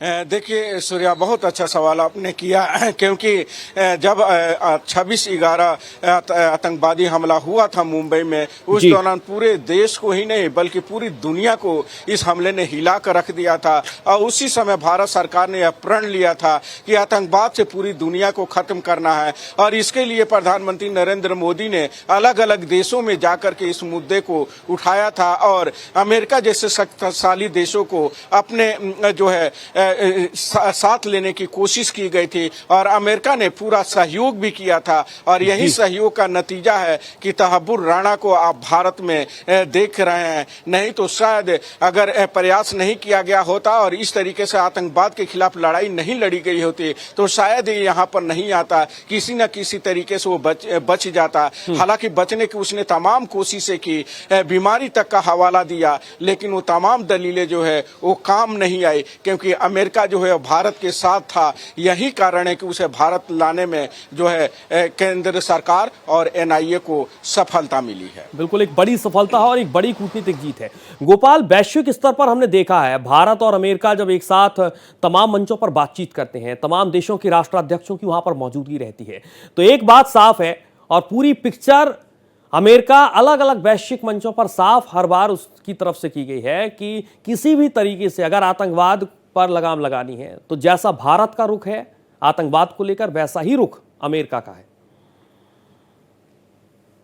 जी बिल्कुल सूर्या, बिल्कुल आपने सही कहा, क्योंकि अगर दोनों देश या बाकी देश जो है अगर इसका समर्थन करते हैं तो वाकई जो है दुनिया से और उन देशों से खास करके आतंकवाद जो है वो कम हो जाएगा। जो देश आतंकवाद के खिलाफ जो है युद्ध स्तर पर लड़ाई शुरू जिन देशों ने की है, क्योंकि इसका नतीजा आज के समय में भारत में अगर हम देखें तो भारत में पहले जिस तरीके से लगातार सीरियल ब्लास्ट होते थे, आए दिन कहीं ना कहीं आतंकी गतिविधियों को अंजाम दिया जाता था, वो कहीं ना कहीं आतंकी घटनाएं जो है आज के समय में रुक गई है। और इसका सिर्फ नतीजा यही रहा है कि विश्व मंच पर, विश्व पटल पर जिस तरीके से आतंकवाद को खत्म करने के लिए न भारत सरकार बल्कि पूरी दुनिया ने जो है बीड़ा उठाया है, उसका नतीजा है कि धीरे धीरे देश से जो है वो आतंकवाद खत्म हो जा रहा है। जो आतंकवादी गतिविधियों का अंजाम देकर जो छुपे हुए हैं दुनिया में, दुनिया के अलग अलग देशों में,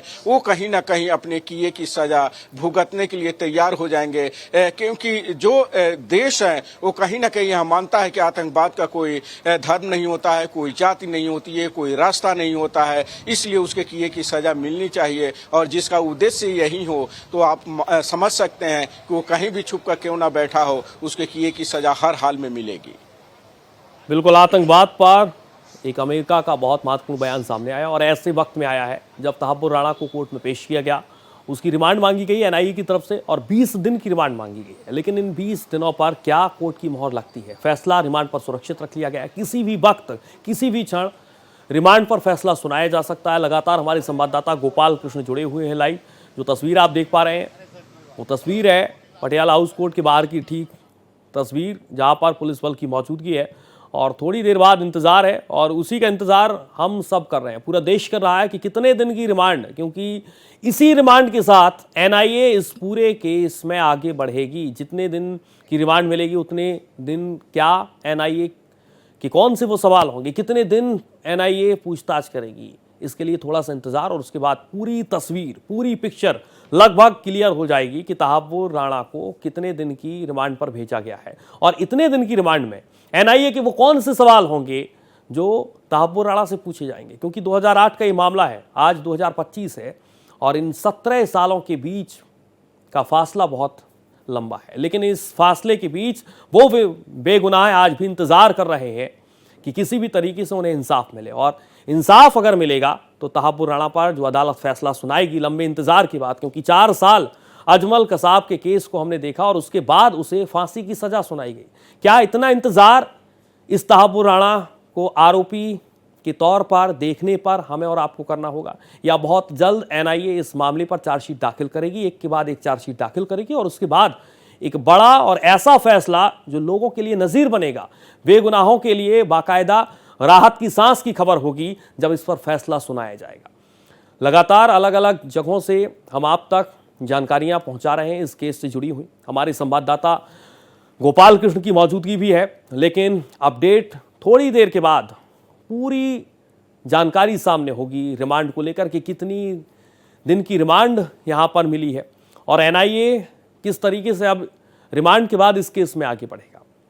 थोड़ा सा इंतजार और उसके बाद पूरी पिक्चर क्लियर। आपको बता दें कि तहाब्बुर राणा, जिसका लंबे समय से इंतजार किया जा रहा था, भारत के लिए एक बड़ी कूटनीतिक जीत, वैश्विक स्तर पर भी, ग्लोबल स्तर पर भी बड़ी जीत। एनआईए ने जब तहाब्बुर राणा को भारत लाया गया तो वो ये तस्वीर हम आप तक पहुंचा रहे हैं। 2 तस्वीरें आप देखिए किस तरीके से इसे भारत लाया गया और एक तस्वीर है सफेद बाल और सफेद दाढ़ी में वो तहाब्बुर राणा जिसने मुंबई हमले का खाका तैयार किया है एक रणनीति के साथ, और ऐसे आतंकियों का नाम भी अब सामने आ रहा है कि क्या बहुत जल्द हाफिज सईद भी भारत की गिरफ्त में होगा, क्योंकि एक ऐसे आतंकी हैं जिन्होंने तमाम बड़ी साजिशों को अंजाम दिया है, ऐसी साजिशों को अंजाम दिया है जिन्हें हम और आप कभी नहीं भूल सकते हैं। बेगुनाह मारे गए, जिन्हें आज तक जिनके परिजन इस बात का इंतजार कर रहे हैं कि उन्हें कब इंसाफ मिलेगा, और इसीलिए भारत एक्सप्रेस भी तमाम सवाल यहां पर उठा रहा है। आपको बता दें कि तहाब्बुर राणा को जैसे ही अमेरिका से भारत लाया गया, तमाम अलग अलग तरीके की रिएक्शन सामने आ रहे हैं। एक तरफ तमाम राजनेता अपने तरीके से इस केस को देख पा रहे हैं, तमाम अलग अलग बयान हम देख पा रहे हैं, पूरी कहानी बताई जानी चाहिए। विपक्ष का ये कहना है कि हमने भी तमाम कोशिशें की, जब हमारी सरकार रही यानी कि पूर्ववर्ती कांग्रेस की सरकार रही तो तमाम प्रयास किए गए। सियासत एक तरफ है तो दूसरी तरफ ये भारत की बड़ी कूटनीतिक जीत वैश्विक स्तर पर। ये तस्वीर आप देखिए, बेहद खास तस्वीर है, बहुत महत्वपूर्ण तस्वीर है देश के लिए।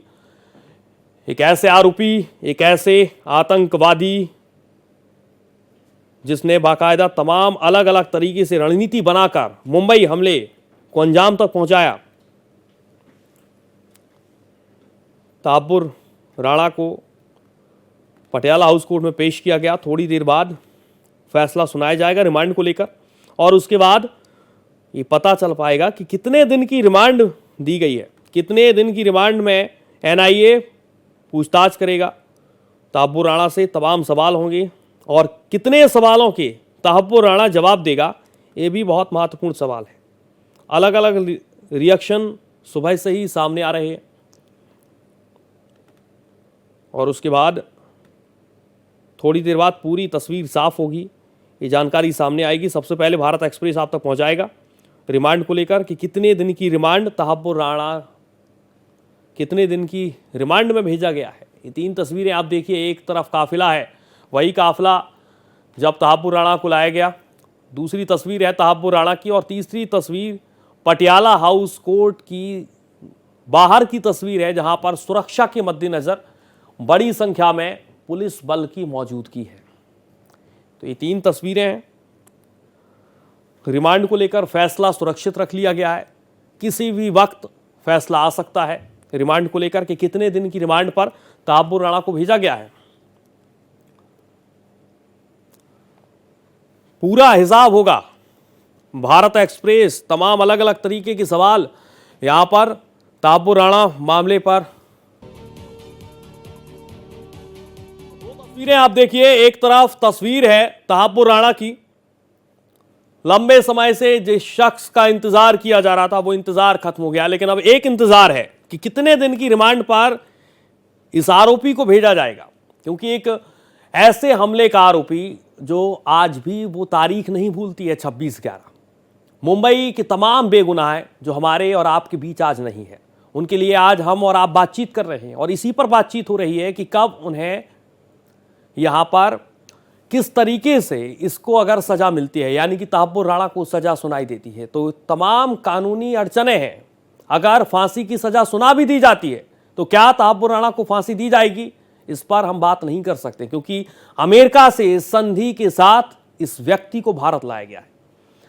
लेकिन बेगुनाह को आखिरकार किस तरीके से राहत की सांस मिलेगी, इसके लिए लंबा इंतजार करना होगा। क्योंकि कानूनी अड़चन एक तरफ, दूसरे तरफ इस केस को अदालत किस तरीके से सुनती है, कोर्ट किस तरीके से सुनता है, उसके बाद इस बात पर चर्चा करनी होगी कि आखिरकार कब बेगुनाहों को इंसाफ मिलेगा। अगर बेगुनाहों को इंसाफ मिल गया तो उसके बाद ही लोगों के सामने एक नज़ीर पेश होगी कि अपराध अगर आप करते हैं तो उसका अंजाम किस तरीके से होगा। थोड़ी देर के बाद तहब्बुर राणा की पेशी जो हुई है उसके पर रिमांड पर फैसला आएगा। लंबे समय से इंतज़ार किया जा रहा है, लेकिन किसी भी वक्त किसी भी क्षण फैसला आ सकता है रिमांड पर। उसके लिए हमें और आपको थोड़ा सा इंतज़ार करना होगा। फैसला सुरक्षित रख लिया गया है कोर्ट ने, लेकिन कितने समय इस पर पूरी पिक्चर थोड़ी देर बाद साफ हो जाएगी। तहब्बुर राणा पर फैसला कोर्ट ने सुरक्षित रख लिया है। किसी भी वक्त किसी भी समय कोर्ट की तरफ से फैसला सुनाया जा सकता है। 26/11 ये वो तारीख है जो तमाम बेगुनाहों के लिए आज भी इंसाफ के लिए इंतज़ार किया जाता है। ये वो तारीख है जिसने 175 लोगों को इस दुनिया से उजाड़ दिया, इस दुनिया को अलविदा वो लोग कह गए। ये वो तारीख है, लेकिन इन सब के बीच आज वो तारीख भी है जब तहब्बुर राणा भारत की सरजमी पर है। वही तहब्बुर राणा जिसने एक बाकायदा एक रणनीति के साथ, एक साजिश के साथ इस पूरे हमले को अंजाम तक पहुंचाया। इसके पीछे भी कई लोग हैं, लेकिन वो कौन से लोग हैं इसके राज खुद अब तहब्बुर राणा एनआईए के सामने क्या खोलेगा। ये बहुत महत्वपूर्ण सवाल हम आज उठा रहे हैं भारत एक्सप्रेस के मंच से। ये सवाल इसलिए उठाना पड़ रहा है क्योंकि तमाम पाकिस्तान के ऐसे अधिकारी इस मामले से जुड़े हुए हैं जिनका आज तक इस केस में नाम सामने नहीं आ पाया है। क्या एनआईए की उस लिस्ट में जिसमें तमाम सवाल होंगे, क्या ये सवाल भी होगा कि कौन कौन से लोग इस मामले से जुड़े रहे, क्योंकि तमाम ऐसे मेल्स भी भेजे गए जिन पर चर्चा हुई, बाकायदा रणनीति बनाई गई कि किस तरीके से इस मुंबई हमले को अंजाम तक पहुंचाया जाए। लेकिन इसके लिए बस थोड़ा सा इंतजार, और उस इंतजार के बाद ये तस्वीर पूरी तरीके से साफ हो पाएगी कि कितने दिन की रिमांड पर तहब्बुर राणा को भेजा गया है। 15 से 20 दिन की रिमांड पर अगर तहब्बुर राणा को भेजा जाता है तो 15 से 20 दिन में एनआईए किस तरीके से कौन से सवालों के साथ पूछताछ करेगी, वो कौन से सवाल होंगे मुंबई हमले से जुड़े हुए जो तहब्बुर राणा से पूछे जाएंगे। इसके लिए कोर्ट में पेशी हुई तहब्बुर राणा की। एनआईए ने बाकायदा दलीलें रखी और दलीलें इस बात को लेकर रखी गई कि तमाम ऐसे सवाल हैं जो हमें तहब्बुर राणा से पूछने होंगे और इसीलिए 20 दिन की रिमांड की ज़रूरत है। ये एनआईए की तरफ से कोर्ट में कहा गया, लेकिन इस पर कितने दिन की मोहर कोर्ट लगाता है इसके लिए थोड़ा सा इंतज़ार। एनआईए ने उसे गिरफ्तार कर पटियाला हाउस कोर्ट में पेश किया है। बहस पूरी हो गई और अब इंतज़ार है, तो इंतज़ार सिर्फ और सिर्फ रिमांड पर फैसले का है। कितने दिन की रिमांड पर इसे भेजा जाएगा, इसी पर सभी की निगाहें टिकी हुई हैं।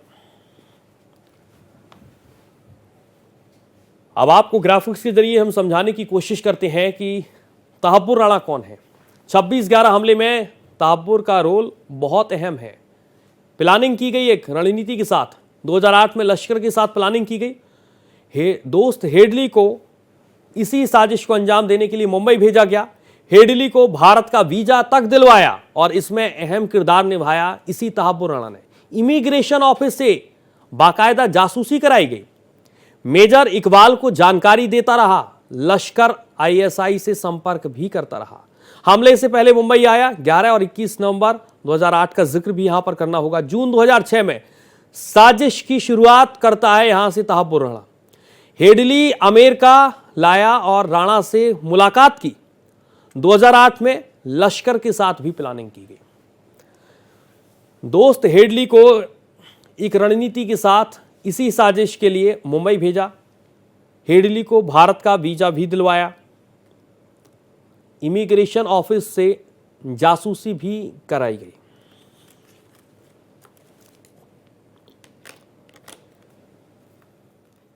तो ये तमाम अलग अलग जानकारियां भी इस केस से जुड़ी हुई हम आप तक पहुंचा रहे हैं। जून 2006 में इस साजिश की शुरुआत होती है। 26/11 हमले में तहब्बुर का किस तरीके से अहम रोल रहता है इसे आप समझिए। 2008 में लश्कर के साथ प्लानिंग की जाती है। दोस्त हेडली को मुंबई भेजा जाता है और इसी साजिश के लिए भेजा जाता है। बाकायदा रैकी की जाती है और किस तरीके से मदद तहब्बुर राणा, इसी तहब्बुर राणा ने की, इसे आप समझ सकते हैं। इमिग्रेशन ऑफिस से बाकायदा जासूसी कराई गई। मेजर इकबाल को जानकारी देता रहा पल पल की।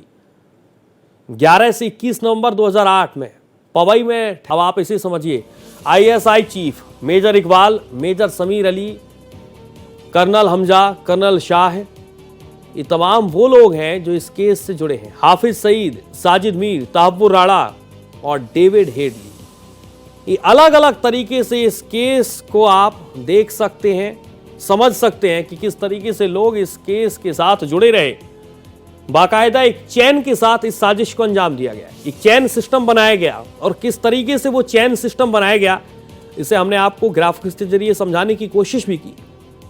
तहब्बुर राणा ने इस पूरी साजिश में महत्वपूर्ण रोल निभाया।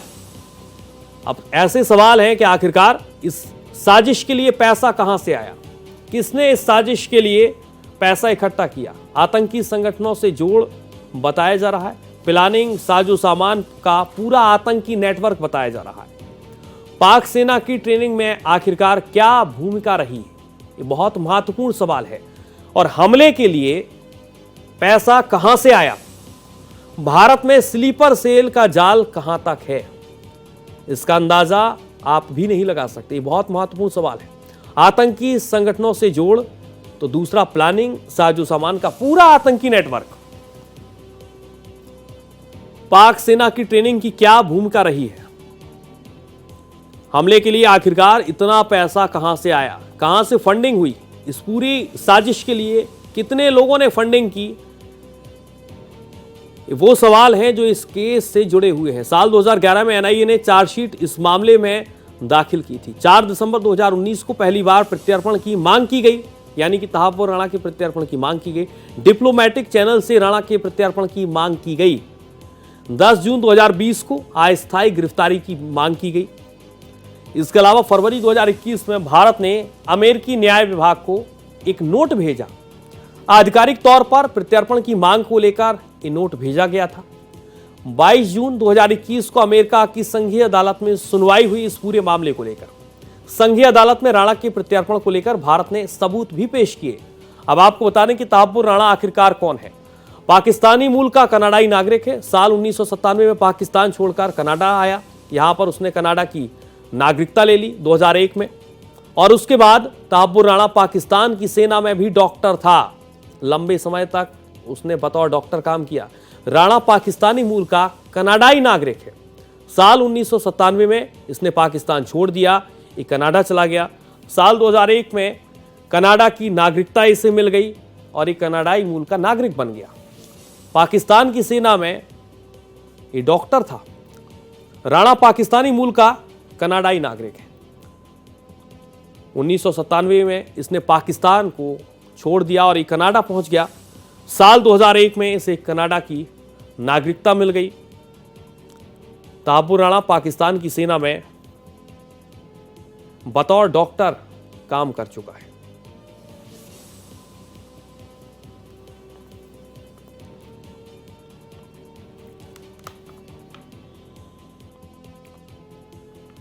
साल 2008 मुंबई आतंकवादी हमलों में वांटेड है, यानी कि साजिशकर्ता, मास्टरमाइंड, हमलों का मुख्य आरोपी। डेविड से इसका लंबे समय तक संपर्क रहा और इसने इस बात को कबूल भी किया। 2008 मुंबई आतंकवादी हमलों में तहापुर राणा वांटेड है। हमलों का मुख्य आरोपी डेविड कोलमैन हेडली। चार्जशीट में राणा पर हेडली की मदद का आरोप भी है। साल 2008 मुंबई आतंकवादी हमलों में ये वांटेड है।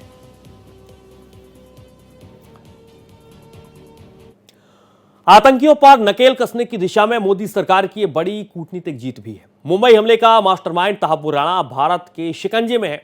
साल 2008 में मुंबई में लश्कर ए तैयबा के आतंकी हमले को अंजाम तक पहुंचाने में राणा से जांच एजेंसियां इससे जुड़ी साजिश की कड़ियों की जांच भी करेंगी और उसकी जांच, आपको बता दें कि उसकी आंच पाकिस्तान तक भी जा पहुंचेगी। पाकिस्तान 26/11 हमले की जिम्मेदारी लेने से इनकार करता रहा, लेकिन राणा से इस मामले में अहम जानकारी सामने आएगी और इस बात का भी खुलासा होने की उम्मीद है कि पाकिस्तान में कौन कौन से आतंकी नेटवर्क है।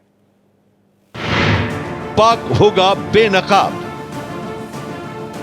26/11 के मुंबई आतंकी हमले से जुड़ा मुख्य आरोपी तहापुर राणा भारतीय न्याय संहिता और गैर कानूनी गतिविधियां रोकथाम अधिनियम के तहत हत्या, भारत के खिलाफ युद्ध छेड़ने की साजिश रचने और लश्कर ए तैयबा के आतंकी हमले की साजिश को अंजाम तक पहुंचाने वाला आतंकी।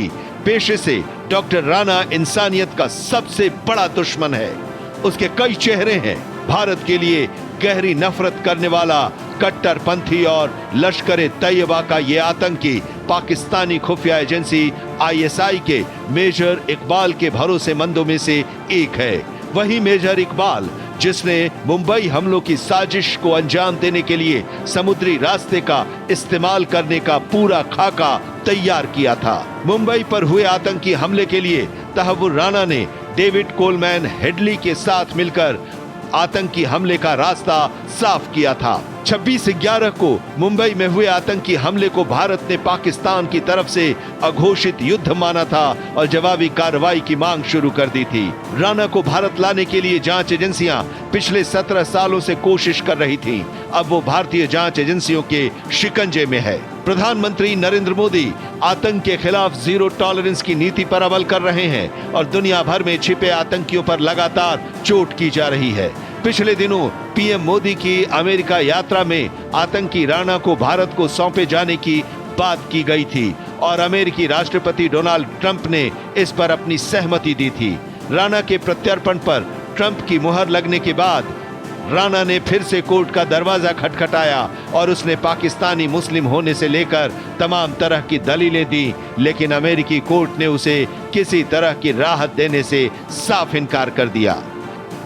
तहापुर राणा का एक्सट्रेडिशन एक कानूनी कार्रवाई है एंड इंटरनेशनल ऑर्डर में इसका प्रावधान है और हर एक कंट्री को इसको समझना चाहिए और रिस्पॉन्सिबल लीडरशिप को इसको करना चाहिए। इसमें जस्टिस की और प्रोसेस ऑफ जस्टिस की मैं मानता हूं कि उसकी जीत आप कह सकते हो। सबसे बड़ी बात यह है कि इट्स गुड कि हमने इसको परसुएट किया मामले को, क्योंकि तहापुर राणा कल्प्रिट ही नहीं है, कैप्टन है मेडिकल कोर का और वो ISI ने ऐसे लोग बहुत को लिया हुआ है और उनसे वो ट्रेनिंग कराते हैं। जो ये टेररिस्ट के ट्रेनिंग कैंप्स होते हैं वो चलाते हैं, प्लानिंग करते हैं, कसाब इत्यादि की ट्रेनिंग तहापुर राणा उनकी टीम ने की थी। ये सारी 26/11 उन्होंने ही प्लान किया था। कांग्रेस सरकार के समय हम जिस होटल में खड़े हैं यहीं पर आतंकवादियों ने हमला किया था। ये होटल पे लोगों की जान गई थी, लेकिन कांग्रेस की सरकार ने कुछ किया नहीं आरोपियों के ऊपर सख्त सजा दिलाने के लिए, बल्कि जो पकड़ा गया था कसम उसको भी बिरयानी खिलाते थे। ये मोदी जी का दृढ़ संकल्प था कि जिन लोगों ने हमारी देश पर आंख उठाई उनको सख्त से सख्त सजा मिले और आज हर भारतवासी को गर्व है मोदी जी पर। विशेषकर हम सब मुंबई कर कृतज्ञ हैं मोदी जी के कि ऐसे लोग जिन्होंने हमारे देश के ऊपर हिंसक आक्रामक हमला किया था, उनको हम भारत के धरती पर भारत के कानून के अंतर्गत सजा दिलाएंगे। 2009 में एफबीआई ने तहव्वुर राणा को गिरफ्तार किया था। राणा को अमेरिका में लश्कर ए तैयबा का समर्थन करने के लिए दोषी ठहराया गया था। अब तक वो लॉस एंजल्स के एक डिटेंशन सेंटर में बंद था। राणा का प्रत्यर्पण पीएम मोदी के नेतृत्व वाली सरकार की सबसे बड़ी जीत है। तहव्वुर राणा के प्रत्यर्पण को लेकर केंद्रीय गृह मंत्रालय में अमित शाह के नेतृत्व में एक उच्च स्तरीय सुरक्षा समीक्षा बैठक हुई। इस बैठक में गृह मंत्री अमित शाह के अतिरिक्त देश के विदेश मंत्री एस जयशंकर और राष्ट्रीय सुरक्षा सलाहकार अजित डोभाल सहित अन्य आला अधिकारी उपस्थित थे। इस बैठक में तहव्वुर राणा के भारत आने से पहले की सुरक्षा स्थिति पर समीक्षा की गई। राणा के प्रत्यर्पण से पाकिस्तान बुरी तरह से डर गया है। जाहिर है राणा से पूछताछ में पाकिस्तान की सरकारी एजेंसियों की संलिप्तता का सच सामने आ सकेगा। राणा को अपनी गुनाहों की सजा तो मिलेगी ही, साथ ही पाकिस्तान एक आतंकी मुल्क है और भारत के खिलाफ वो किस तरह से साजिश रचता आ रहा है, इसका खुलासा होना अब तय हो गया है। पाकिस्तान ये बात दुनिया से छिपाता रहा है। आतंकी राणा का खुलासा उसे बेनकाब कर देगा। ये जो कॉन्स्पिरेसी इस आदमी ने रची, वो तहव्वुर राणा और हेडले ये दोनों विदेश से आए थे। हेडले का तो कई विजिट्स थी इंडिया में, लेकिन तहव्वुर राणा की तो सिर्फ एक ही विजिट थी। और हमारे लिए full proof evidence, because extradition के मामलों में हमें पहले तो अमेरिकन अथॉरिटीज को कन्विंस करना था और फिर अमेरिकन अथॉरिटीज ने को इन टर्न यूएस की कोर्ट्स को कन्विंस करना था इस आदमी की तहव्वुर राणा की एक्स्ट्राडिशन के लिए। तो इसमें रेगुलरली अमेरिकन अथॉरिटीज से क्वेरीज आती थी जिनका जवाब एनआईए देती थी और डिफरेंट लेवल्स पर इस केस पर काम किया गया। पॉलिटिकल लेवल पर केंद्र सरकार ने काम किया, विदेश मंत्रालय ने अपने लेवल पर वहां के विदेश मंत्रालय के साथ काम किया और एनआईए ने वहां की प्रोसिक्यूशन एजेंसी के साथ काम किया और बहुत एफर्ट्स के बाद, मेहनत के बाद ये संभव हो पाया है। तक अपडेट पहुंचा रहे हैं तहव्वुर राणा से जुड़ा हुआ दोस्त हेडली को मुंबई किस तरीके से भेजा गया, इस मामले में एक एक पॉइंट्स के जरिए इस पूरे केस को आप समझिए। 26/11 हमले में तहव्वुर राणा का किस तरीके से एक साजिश के साथ, एक रणनीति के साथ इसने इस हमले को अंजाम तक पहुंचाया। मेजर इकबाल को जानकारी देता रहा, लश्कर आईएसआई से संपर्क में रहा। 11 से 21 नवंबर 2008 में पवई में ठहरा और इन्हीं तमाम अलग अलग रणनीति बनाकर इसने इस हमले को अंजाम तक पहुंचाया। तहव्वुर राणा की मुंबई अटैक फाइल किस तरीके की है, 231 बार फोन भारत से हेडली को किया गया बाकायदा तमाम जानकारियां साझा करने के लिए। 8 बार भारत का इसने दौरा किया। 66 कॉल हमले से पहले आखिरी दौर में किए गए। 11 दिन हमले से ठीक पहले ये भारत में रहा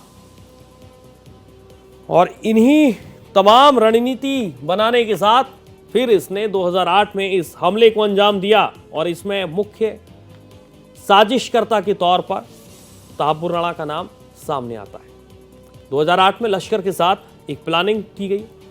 दोस्त हेडली को इसने इस साजिश के लिए मुंबई भेजा। हेडली को भारत का बाकायदा वीजा दिलवाया। इमिग्रेशन ऑफिस में भी जासूसी की गई। 26/11 हमले में तहव्वुर राणा ने मेजर इकबाल को भी जानकारी देता रहा। 11 से 21 नवंबर 2008 में ये पवई में ठहरा। यहां पर भी इसने अलग रणनीति बनाई। साल 2011 में एनआईए ने इस मामले में चार्जशीट दाखिल की। 4 दिसंबर 2019 को पहली बार प्रत्यर्पण की मांग भी की गई। डिप्लोमेटिक चैनल्स से राणा के प्रत्यर्पण की मांग की गई। 10 जून 2020 को अस्थायी गिरफ्तारी की मांग भी की गई। तो उधर फरवरी 2021 में भारत ने अमेरिकी न्याय विभाग को एक नोट भेजा। आधिकारिक तौर पर प्रत्यर्पण की मांग को लेकर ये नोट भेजा गया। 22 जून 2021 को अमेरिका की संघीय अदालत में इस मामले पर सुनवाई हुई। संघीय अदालत में राणा के प्रत्यर्पण को लेकर भारत ने सबूत भी पेश किए। साल 2011 में एनआईए ने इस मामले में चार्जशीट दाखिल की थी। 4 दिसंबर 2019 को पहली बार प्रत्यर्पण की इसकी मांग की गई। डिप्लोमेटिक चैनल से राणा के प्रत्यर्पण की मांग की गई थी और उसके बाद ये आज की तस्वीर है जब एनआईए की टीम ने इसे गिरफ्तार किया और उसके बाद पटियाला हाउस कोर्ट में पेश किया गया।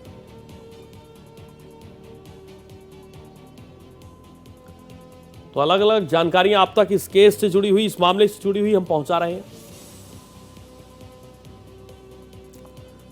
तहब्बुर राणा को एनआईए की टीम ने गिरफ्तार कर कोर्ट में पेश किया और उसके बाद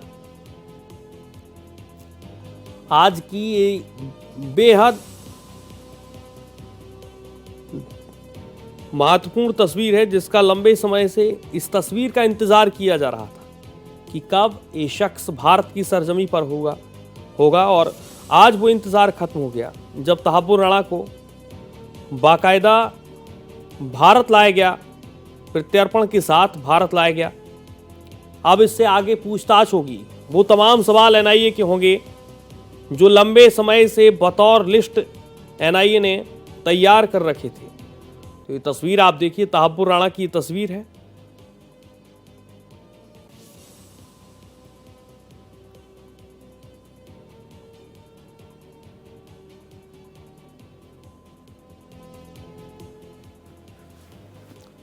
इंतजार किया जा रहा है और उसके बाद कितनी देर के बाद रिमांड पर फैसला आएगा, इसके लिए बस थोड़ा सा इंतजार है। फैसले को सुरक्षित रख लिया गया है और वो फैसला किसी भी वक्त आ सकता है। ये तस्वीरें आप देखिए, पटियाला हाउस कोर्ट के बाहर की सीधी तस्वीरें हम आपको दिखा रहे हैं जहां पर पुलिस बल की मौजूदगी है और इंतजार किया जा रहा है कि कब आखिरकार कोर्ट फैसला सुनाएगा।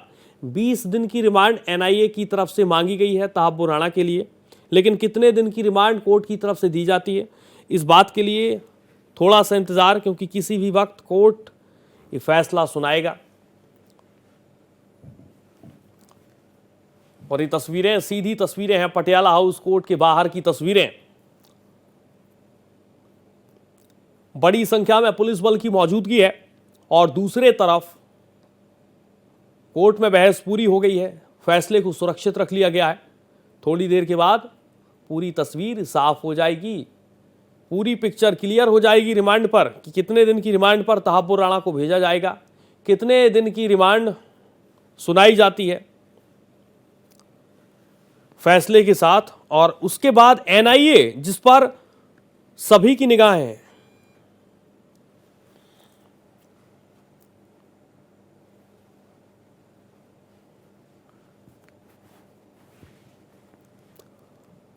आतंकियों पर नकेल कसने की दिशा में मोदी सरकार की बड़ी कूटनीतिक जीत है। मुंबई हमले के मास्टरमाइंड तहब्बुर राणा भारत की शिकंजी में है। साल 2008 में मुंबई में लश्कर ए तैयबा के आतंकी हमले को अंजाम तक पहुंचाने में राणा से जांच एजेंसियां इससे जुड़ी साजिश की कड़ियों की जांच भी करेंगी और उसकी आंच पाकिस्तान तक पहुंचेगी। पाकिस्तान 26/11 हमले की जिम्मेदारी लेने से इनकार करता रहा है, लेकिन राणा से इस मामले में अहम जानकारी सामने आएगी। इस बात का भी खुलासा होने की उम्मीद है कि पाकिस्तान में कौन कौन से आतंकी नेटवर्क हैं। राणा के जरिए पाक का आतंकी नकाब दुनिया के सामने होगा। पाक होगा बेनकाब। 26/11 के मुंबई आतंकी हमले से जुड़ा मुख्य आरोपी तहब्बुर राणा भारतीय न्याय संहिता और गैर कानूनी गतिविधियां रोकथाम अधिनियम के तहत हत्या, भारत के खिलाफ युद्ध छेड़ने की साजिश रचने और लश्कर ए तैयबा के आतंकी हमले की साजिश को अंजाम तक पहुंचाने वाला आतंकी। पेशे से डॉक्टर राणा इंसानियत का सबसे बड़ा दुश्मन है। उसके कई चेहरे हैं। भारत के लिए गहरी नफरत करने वाला कट्टरपंथी और लश्कर ए तैयबा का ये आतंकी पाकिस्तानी खुफिया एजेंसी आईएसआई के मेजर इकबाल के भरोसेमंदों में से एक है। वही मेजर इकबाल जिसने मुंबई हमलों की साजिश को अंजाम देने के लिए समुद्री रास्ते का इस्तेमाल करने का पूरा खाका तैयार किया था। मुंबई पर हुए आतंकी हमले के लिए तहब्बुर राणा ने डेविड कोलमैन हेडली के साथ मिलकर आतंकी हमले का रास्ता साफ किया था। 26/11 को मुंबई में हुए आतंकी हमले को भारत ने पाकिस्तान की तरफ से अघोषित युद्ध माना था और जवाबी कार्रवाई की मांग शुरू कर दी थी। राणा को भारत लाने के लिए जांच एजेंसियां पिछले 17 सालों से कोशिश कर रही थीं। अब वो भारतीय जांच एजेंसियों के शिकंजे में है। प्रधानमंत्री नरेंद्र मोदी आतंक के खिलाफ जीरो टॉलरेंस की नीति पर अमल कर रहे हैं और दुनिया भर में छिपे आतंकियों पर लगातार चोट की जा रही है। पिछले दिनों पीएम मोदी की अमेरिका यात्रा में आतंकी राणा को भारत को सौंपे जाने की बात की गई थी और अमेरिकी राष्ट्रपति डोनाल्ड ट्रंप ने इस पर अपनी सहमति दी थी। राणा के प्रत्यर्पण पर ट्रंप की मुहर लगने के बाद राणा ने फिर से कोर्ट का दरवाजा खटखटाया और उसने पाकिस्तानी मुस्लिम होने से लेकर तमाम तरह की दलीलें दी, लेकिन अमेरिकी कोर्ट ने उसे किसी तरह की राहत देने से साफ इनकार कर दिया। तहीर राणा का एक्सट्रेडिशन एक कानूनी कार्रवाई है एंड इंटरनेशनल ऑर्डर में इसका प्रावधान है और हर एक कंट्री को इसको समझना चाहिए और रिस्पॉन्सिबल लीडरशिप को इसको करना चाहिए। इसमें जस्टिस की और प्रोसेस ऑफ जस्टिस की मैं मानता हूं कि उसकी जीत आप कह सकते हो। सबसे बड़ी बात यह है कि इट्स गुड कि हमने इसको परसुएट किया मामले को, क्योंकि तहीर राणा कल्प्रिट ही नहीं है, कैप्टन है मेडिकल कोर का और वो ISI ने ऐसे लोग बहुत को लिया हुआ है और उनसे वो ट्रेनिंग कराते हैं। जो ये टेररिस्ट के ट्रेनिंग कैंप्स होते हैं वो चलाते हैं, प्लानिंग करते हैं, कसाब इत्यादि की ट्रेनिंग तहीर राणा उनकी टीम ने की थी। ये सारी 26/11 उन्होंने ही प्लान किया था। कांग्रेस सरकार के समय हम जिस होटल में खड़े हैं यहीं पर आतंकवादियों ने हमला किया था। ये होटल पे लोगों की जान गई थी, लेकिन कांग्रेस की सरकार ने कुछ किया नहीं आरोपियों के ऊपर सख्त सजा दिलाने के लिए, बल्कि जो पकड़ा गया था कसम उसको भी बिरयानी खिलाते थे। ये मोदी जी का दृढ़ संकल्प था कि जिन लोगों ने हमारी देश पर आंख उठाई उनको सख्त से सख्त सजा मिले और आज हर भारतवासी को गर्व है मोदी जी पर। विशेषकर हम सब मुंबई कर कृतज्ञ हैं मोदी जी के कि ऐसे लोग जिन्होंने हमारे देश के ऊपर हिंसक आक्रामक हमला किया था उनको हम भारत के धरती पर भारत के कानून के अंतर्गत सजा दिलाएंगे। 2009 में FBI ने तहव्वुर राणा को गिरफ्तार किया था। राणा को अमेरिका में लश्कर ए तैयबा का समर्थन करने के लिए दोषी ठहराया गया था। अब तक वो लॉस एंजल्स के एक डिटेंशन सेंटर में बंद था। राणा का प्रत्यर्पण पीएम मोदी के नेतृत्व वाली सरकार की सबसे बड़ी जीत है। तहव्वुर राणा के प्रत्यर्पण को लेकर केंद्रीय गृह मंत्रालय में अमित शाह के नेतृत्व में एक उच्च स्तरीय सुरक्षा समीक्षा बैठक हुई। इस बैठक में गृह मंत्री अमित शाह के अतिरिक्त देश के विदेश मंत्री एस जयशंकर और राष्ट्रीय सुरक्षा सलाहकार अजित डोभाल सहित अन्य आला अधिकारी उपस्थित थे। इस बैठक में तहव्वुर राणा के भारत आने से पहले की सुरक्षा स्थिति पर समीक्षा की गई। राणा के प्रत्यर्पण से पाकिस्तान बुरी तरह से डर गया है। जाहिर है राणा से पूछताछ में पाकिस्तान की सरकारी एजेंसियों की संलिप्तता का सच सामने आ सकेगा। राणा को अपनी गुनाहों की सजा तो मिलेगी ही, साथ ही पाकिस्तान एक आतंकी मुल्क है और भारत के खिलाफ वो किस तरह से साजिश रचता आ रहा है इसका खुलासा होना अब तय हो गया है। पाकिस्तान ये बात दुनिया से छिपाता रहा है। आतंकी राणा का खुलासा उसे बेनकाब कर देगा। ये जो कॉन्स्पिरेसी इस आदमी ने रची वो तहव्वुर राणा और हेडले ये दोनों विदेश से आए थे। हेडले का तो कई विजिट्स थी इंडिया में, लेकिन तहव्वुर राणा की तो सिर्फ एक ही विजिट थी और हमारे लिए full proof evidence, because extradition के मामलों में हमें पहले तो अमेरिकन अथॉरिटीज को कन्विंस करना था और फिर अमेरिकन अथॉरिटीज ने को इन टर्न यूएस की कोर्ट्स को कन्विंस करना था इस आदमी की तहव्वुर राणा की एक्स्ट्राडिशन के लिए। तो इसमें रेगुलरली अमेरिकन अथॉरिटीज से क्वेरीज आती थी जिनका जवाब एनआईए देती थी और डिफरेंट लेवल्स पर इस केस पर काम किया गया। पॉलिटिकल लेवल पर केंद्र सरकार ने काम किया, विदेश मंत्रालय ने अपने लेवल पर वहां के विदेश मंत्रालय के साथ काम किया और एनआईए ने वहां की प्रोसिक्यूशन एजेंसी के साथ काम किया और बहुत बहुत एफर्ट्स के बाद, मेहनत के बाद ये संभव हो पाया है। मुंबई पर आतंकी हमले की पाकिस्तानी आतंकी संगठन लश्कर-ए-तैयबा की साजिश को अंजाम तक पहुंचाने में राणा ने अहम रोल अदा किया था। मुंबई की रेकी करने वाले डेविड कोलमैन हेडली के पासपोर्ट का इंतजाम भी राणा ने ही किया था और इसे हेडली ने खुद स्वीकार भी किया था। आतंकी राणा के मुंबई से लौटने के बाद लश्कर-ए-तैयबा के आतंकियों ने हिंसा का तांडव किया था। आईएसआई की तरफ से कराया गया इस सबसे बड़ा और भयावह आतंकी हमला था। मुंबई हमले का साजिशकर्ता पाकिस्तानी आतंकी तहव्वुर राणा आतंकी हमलों से पहले दुबई के रास्ते मुंबई पहुंचा था। उसने 2008 में 11 से 21 नवंबर के बीच अपनी मुंबई यात्रा के दौरान पवई में होटल रेनेसा में चेक इन किया था। उसके यहां से जाने के 5 दिन बाद मुंबई में आतंकी हमला हुआ था। 26 नवंबर 2008 को मुंबई में पाकिस्तानी आतंकी संगठन लश्कर-ए-तैयबा के 10 आतंकियों ने हमले किए। ये हमले 4 दिनों तक चले। इन हमलों में 166 लोगों की जान गई थी, 300 से ज्यादा लोग घायल हुए थे।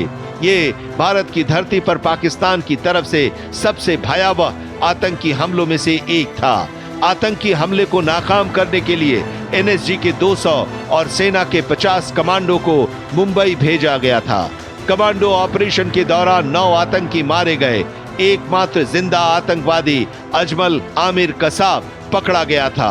4 साल की अदालती प्रक्रिया के बाद 21 नवंबर 2012 को कसाब को पुणे की यरवड़ा जेल में फांसी दे दी गई। अब धीरे धीरे खुलासा होगा। तहीउर राणा हेडले को जानता है। हेडले और तहीउर राणा उसने ही तो किया था पुरुलिया आर्म्स ड्रॉप का केस। अगर आपको याद है पुरुलिया आर्म्स ड्रॉप क्या है, जो बड़े बड़े मोटर्स एंड रॉकेट लॉन्चर्स फेंके गए थे हिंदुस्तान में, लोगों ने उस पे मट्टी डालने की कोशिश की। नहीं, ये तो साधारण तो कोई आनंद मार्गियों का कुछ था गेम। ये सारा का सारा अब खुलासा शुरू होगा। एक्चुअली ज्यादा एम्बेरसमेंट अब होगी हिंदुस्तान के अंदर, ना कि पहले।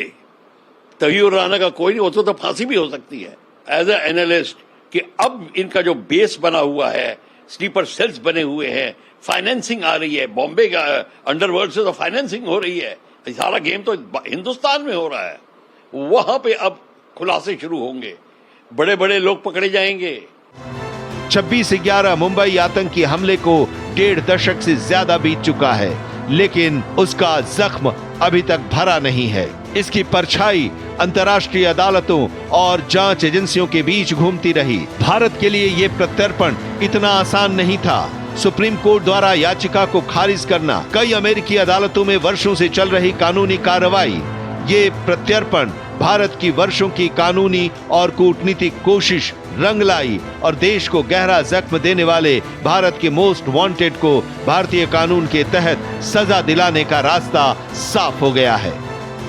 आज जो ये न्याय मिला है, मेरे जैसे अनेकों साथी जो ना जख्मी हुए, निर्दोष लोग जख्मी हुए। ठीक है, मैं एनएसजी का कमांडो था, मेरा तो कर्तव्य था मेरे देश के प्रति काम करना। जो लोग अपने घर की किसी पार्टी में, किसी फंक्शन में गए थे, जो लोग किसी मीटिंग में गए थे, उन लोगों को इन्होंने मारा। जिस तरीके से माताओं बहनों की असमत आतंकवादियों के द्वारा लूटी गई, जिस तरह के छोटे छोटे बच्चों को जिस तरीके से मारा, उन बातों को, उन खून खराबे को आप हम बयां नहीं कर सकते। मैं आज भी मेरे सामने वही मंजर ताज होटल का दिखाई दे रहा है, वही खून खराबा, वही बॉडियां। कई तो ऐसा था, किसी का शादी का फंक्शन था, वहाँ पे जो ना उस शादी के फंक्शन में लाशें जो ना गिरी हुई थी।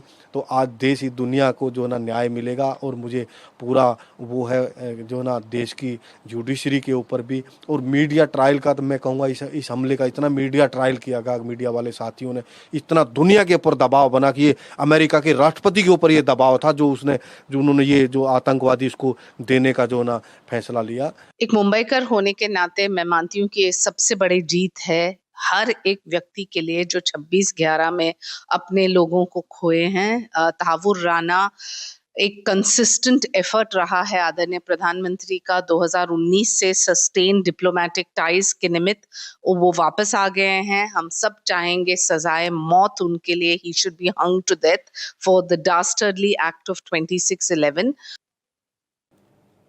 मुंबई पर आतंकी हमले का जख्म अभी तक भरा नहीं है। हमले के साजिशकर्ता को गिरफ्त में लेने के लिए भारत 17 सालों से कोशिश कर रहा था। प्रत्यर्पण को रोकने के लिए राणा का कोई भी पैतरा काम नहीं आया और वो भारतीय एजेंसी के शिकंजे में है। आतंकी राणा भारत में मुकदमे का सपना करने वाला तीसरा आतंकी है और इससे पहले अजमल कसाब और जबीउद्दीन अंसारी उर्फ अबू जुंदाल को इस मामले में दोषी ठहराया जा चुका है। 17 साल बाद शिकंजे में तहव्वुर। मुंबई को दहलाने की साजिश रचने वाला पाकिस्तानी आतंकी तहव्वुर राणा का हिसाब होना तय है। भारतीय कानून के तहत उसके हर एक गुनाह की उसे सजा मिलेगी।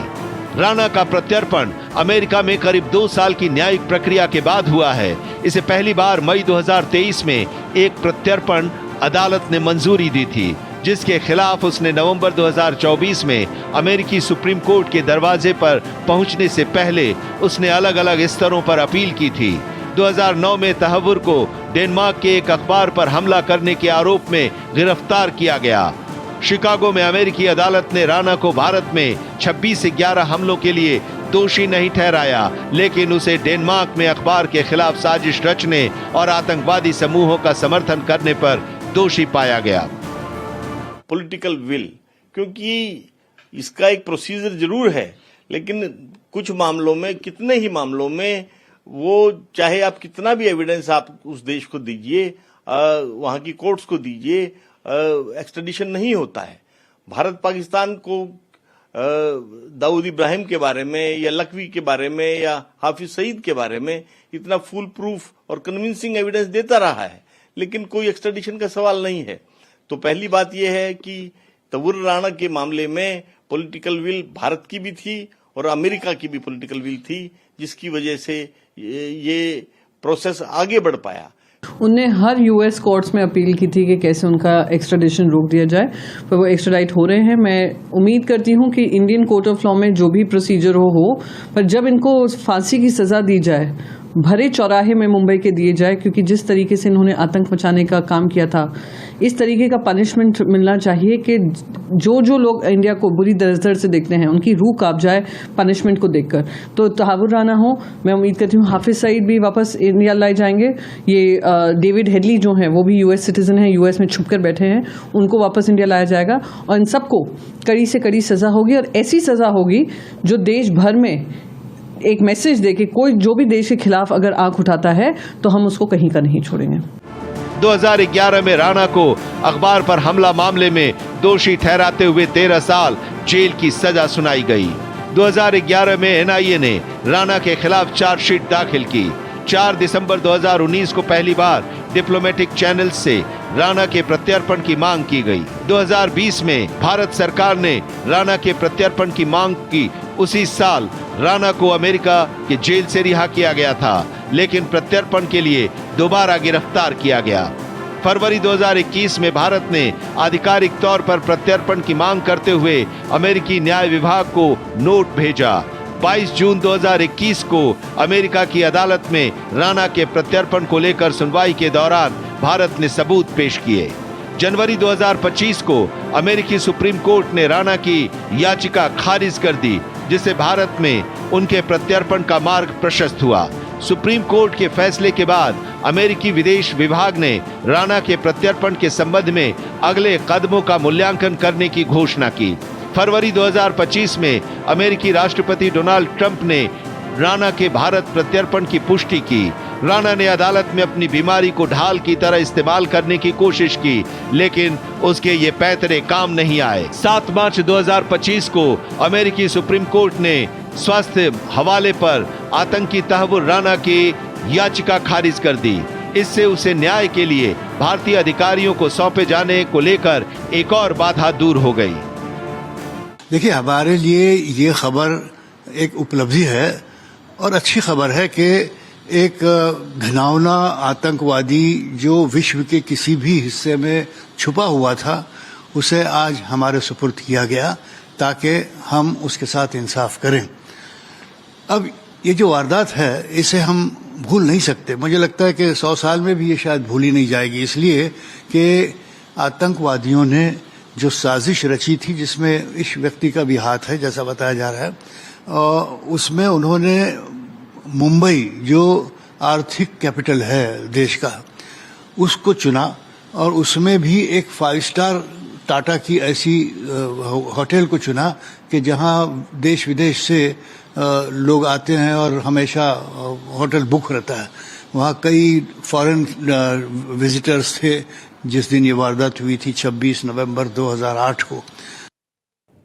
आतंकी राणा का प्रत्यर्पण आतंकी संगठनों की मुंह पर जोर का तमाचा है और इस बात का एक मैसेज भी है कि भारत से बैर करने वाले आतंकियों की अब खैर नहीं है। मुंबई में आतंकी हमले की साजिश को अंजाम तक राणा ने पहुंचाया था। वो राणा ही है जिसने हमलों के ठिकानों की रैकी कराने में अपने दोस्त हेडली की मदद भी की थी। मुंबई में खूनी खेल की साजिश को अंजाम तक पहुंचाने वाले राणा का टाइम अब पूरा हो चुका है। अब उसके गुनाहों की सजा दिलवाने की बारी है। हमले में राणा का रोल। 26 नवंबर 2008 को मुंबई में लश्कर तैयबा के आतंकी अरब सागर के जरिए भारत की आर्थिक राजधानी में दाखिल हुए। आतंकियों ने मुंबई के 2 5 स्टार होटल्स, रेलवे स्टेशन और एक यहूदी केंद्र को निशाना बनाया। मुंबई हमले की 405 पन्नों की चार्जशीट के मुताबिक राणा ISI और लश्कर तैयबा का मेंबर है। राणा हमले के मास्टरमाइंड मुख्य आरोपी डेविड कोलमैन हेडली की मदद कर रहा था। राणा ने ही हेडली को मुंबई में फर्स्ट वर्ल्ड नाम से एक ऑफिस खोलने में मदद की। ये ऑफिस उसने अपनी आतंकी गतिविधियों को छुपाने के लिए खोला था। हेडली ने इमिग्रेशन कंसल्टेंसी के जरिए भारत घूमना और उन लोकेशन को ढूंढना शुरू किया जहां लश्कर तैयबा आतंकी हमला कर सकता था। उसने मुंबई में ताज होटल, छत्रपति शिवाजी टर्मिनस की रेकी की। बाद में यहीं पर हमले हुए। थोड़ा सा अपने मन को टटोलो। क्या यदि कांग्रेस की सरकार होती तो यह संभव होता? कतई नहीं। कांग्रेस के सरकार के काल में तो कसाब को बिरयानी खिला रहे थे। अब इतना बड़ा हमारे विदेश राजनीति को जो सफलता मिली है वह केवल और केवल मोदी जी के कारण मिली है। और मोदी के कार्यकाल में यह सुनिश्चित है जो अपराधी है उसे कठोर से कठोर दंड मिलेगा। 26/11 के दिन मैं अपने दोस्तों के साथ ताज में खाना खाने गए थे, तो हम होटल से बाहर निकले, थोड़ी दूर गए, उसके बाद में कुछ फायरिंग चालू हुई थी, तो हमको समझ में नहीं आया था क्या होने वाला है। लेकिन जो 26/11 की जो घटना हुई थी वो इतनी दर्दनाक घटना थी। वो मुंबई के लिए दर्दनाक घटना नहीं थी, विश्व के लिए एक दर्दनाक घटना थी। और ऐसे घटना करने वाले को सख्त से सख्त सजा मिलनी चाहिए, क्योंकि उस दिन बहुत से कुछ मेरे दोस्त भी थे वहाँ पे, उनका अंतकाल हो गया। वो वहाँ से निकल के बाहर नहीं आ पाए, जो पीछे रह गए थे। और इस घटना में जो शामिल है, जिन लोगों ने अंजाम दिया है, उसको जल्दी से जल्दी सख्त से सख्त सजा मिलनी चाहिए उसको। 2009 में गिरफ्तारी के बाद तहव्वुर राणा ने हेडली और लश्कर से अपने संबंधों को कबूल भी कर लिया था। उसने अमेरिकन जांच एजेंसी को बताया था कि हेडली अक्सर आतंकवादी शिविरों में प्रशिक्षण लेने आता जाता रहता था। तहव्वुर राणा की हेडली के साथ ही बातचीत की ट्रांसक्रिप्ट भी सामने आई थी, जिसमें कहा गया था कि मुंबई हमले में शामिल मुजाहिदीनों को पाकिस्तान का सर्वोच्च मरणोपरांत सैन्य सम्मान मिलना चाहिए। अमेरिकी न्याय विभाग ने 2023 में राणा की सजा के आदेश में इस बातचीत को एक अहम सबूत के तौर पर पेश किया था।